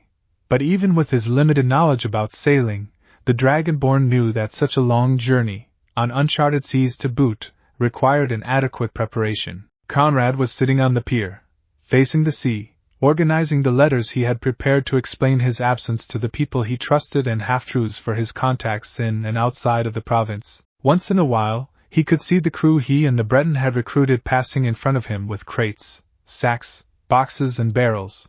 All the necessary supplies were been loaded on the ship. After all, it was the day of the departure. The Seeker was a magnificent ship, even with its half-century of age burdening its planks. Sure, a few scratches were visible on the wooden hull, and the single sail had to be replaced because Conrad doubted that it could sustain a long journey. As Edival admitted, the crew had finished mounting the new one the previous day. The ship had the typical shape of a Nord longship, but it was slightly sleeker. It had been designed for speed and maneuverability, which was suited for fast raids on enemy shores, or recons for a bigger, but slower fleet. In the north of Tamriel, it was the perfect ship for a merchant, or a contrabandier, as Conrad suspected. Honest merchants had less chances of being cornered by a local gang that pressed about disappeared goods. As long as he had no trouble because of that, Conrad didn't mind. If Edival was really a contrabandier, there were less chances of betrayal from him.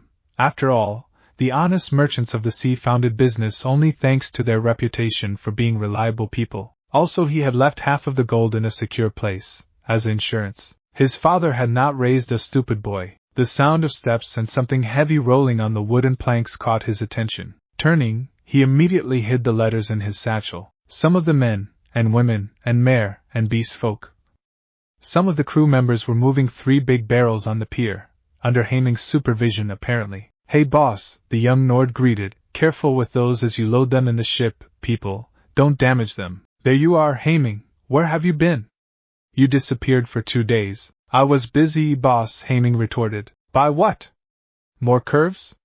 Conrad falsely mocked. "No, I was just doing my own business. My life doesn't revolve around you," the younger man smiled. "You wound me. What's with the barrels?" "I thought we loaded all the fresh water earlier." "Oh, I guess you don't want my gift for you then." "Never mind, people, don't load them." "Gift? What gift?" "Well, the bottles of mead we bought are not really going to last much, with you on board, so I decided to get you a few extra." "Don't listen to him. He's crazy. Put them in the hold, right now. And if one of them is scratched, remember that I know where you sleep." Haming really did care, after all. Each of those was big enough to contain a person, if said person didn't mind being really, really uncomfortable. "Aohi, ya bloody Nords!" Edival called from the ship. "We're almost ready to sail. My girl is ready, the sea is calm and the wind is propitious. We're just waiting ya." "In a moment, my Breton friend, I need to talk with Haming," Conrad said, pulling his pupil farther from the ship. "What's wrong, boss?" "I thought you wanted us to depart as soon as possible." "True, Haming, but you're not coming with me." "What?" "But why, boss?" "I thought, you're a good fighter, Haming, also, you're a good agent, and one of the few people I trust, but I need someone to watch the fort while I'm away." Haming remained silent, not looking away from his gaze. "There are some letters in here," he continued, handing out his satchel. "Some are coded, some aren't. They contain orders, strategies, stuff like that." "You want me to be a messenger?" Haming said, offended. "There's also the whole business with Winterhold to deal with. What if I'm not back in time? Somebody has to organize their defense." "Boss, there are way more qualified." "It has to be you, Haming. You're already known in town. After all the months I spent inside the college, and your men are already in place, you want me to stay behind to protect Winterhold, and your students from the farmer, Haming sighed. Basically, yes, Conrad admitted with a sad smirk. Well, that's ironic. Haming mumbled. What? Nothing, the young man said quickly. Anything else I should do? If possible, start circulating all the stories you can think of in regards to where I've gone. What for? It should distract the Thalmor and their agents. Tell Delphine to insist that I'm somewhere around Elsewhere, or Valenwood. No, wait, better yet, I'm infiltrating the Somerset Isles. That's the craziest thing we could say about you, boss. That's why the Thalmor spies will try to find out if it's true. It could even distract them from our other agents. Or they could think that you've finally lost it, the archer muttered. Do you understand why it's important that you stay here, Haming? He asked seriously. The younger man finally accepted the satchel after a few seconds of silence. I understand, boss, don't worry, Skyrim will still be in place when you get back. Oh good, let's hope the rest of Tamriel will be too, he joked. Come on, you coming or not? The captain called. Coming, Conrad called, before turning one last time towards Haming. See you soon, boy, be safe. You too, old man, he heard. Conrad walked on the pier, taking a deep breath before putting foot on the seeker. Let's move, Captain, he said to the Breton, going toward the bow and not looking back. You heard what the bloody dragonborn said? Cast off and set sail.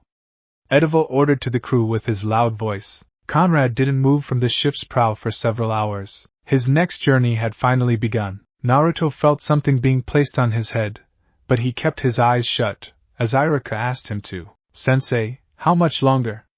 He asked, impatient to see what the surprise was. All right, you can open your eyes, Irika said proudly. The blond boy did so, seeing his sensei sitting in front of him, still wounded and battered, but without his forehead protector. Irika was smiling, even if he was in evident pain. Naruto blinked in confusion, before he finally realized that Irika had placed his own forehead protector in place of his old goggles. Congratulations for graduating, Naruto,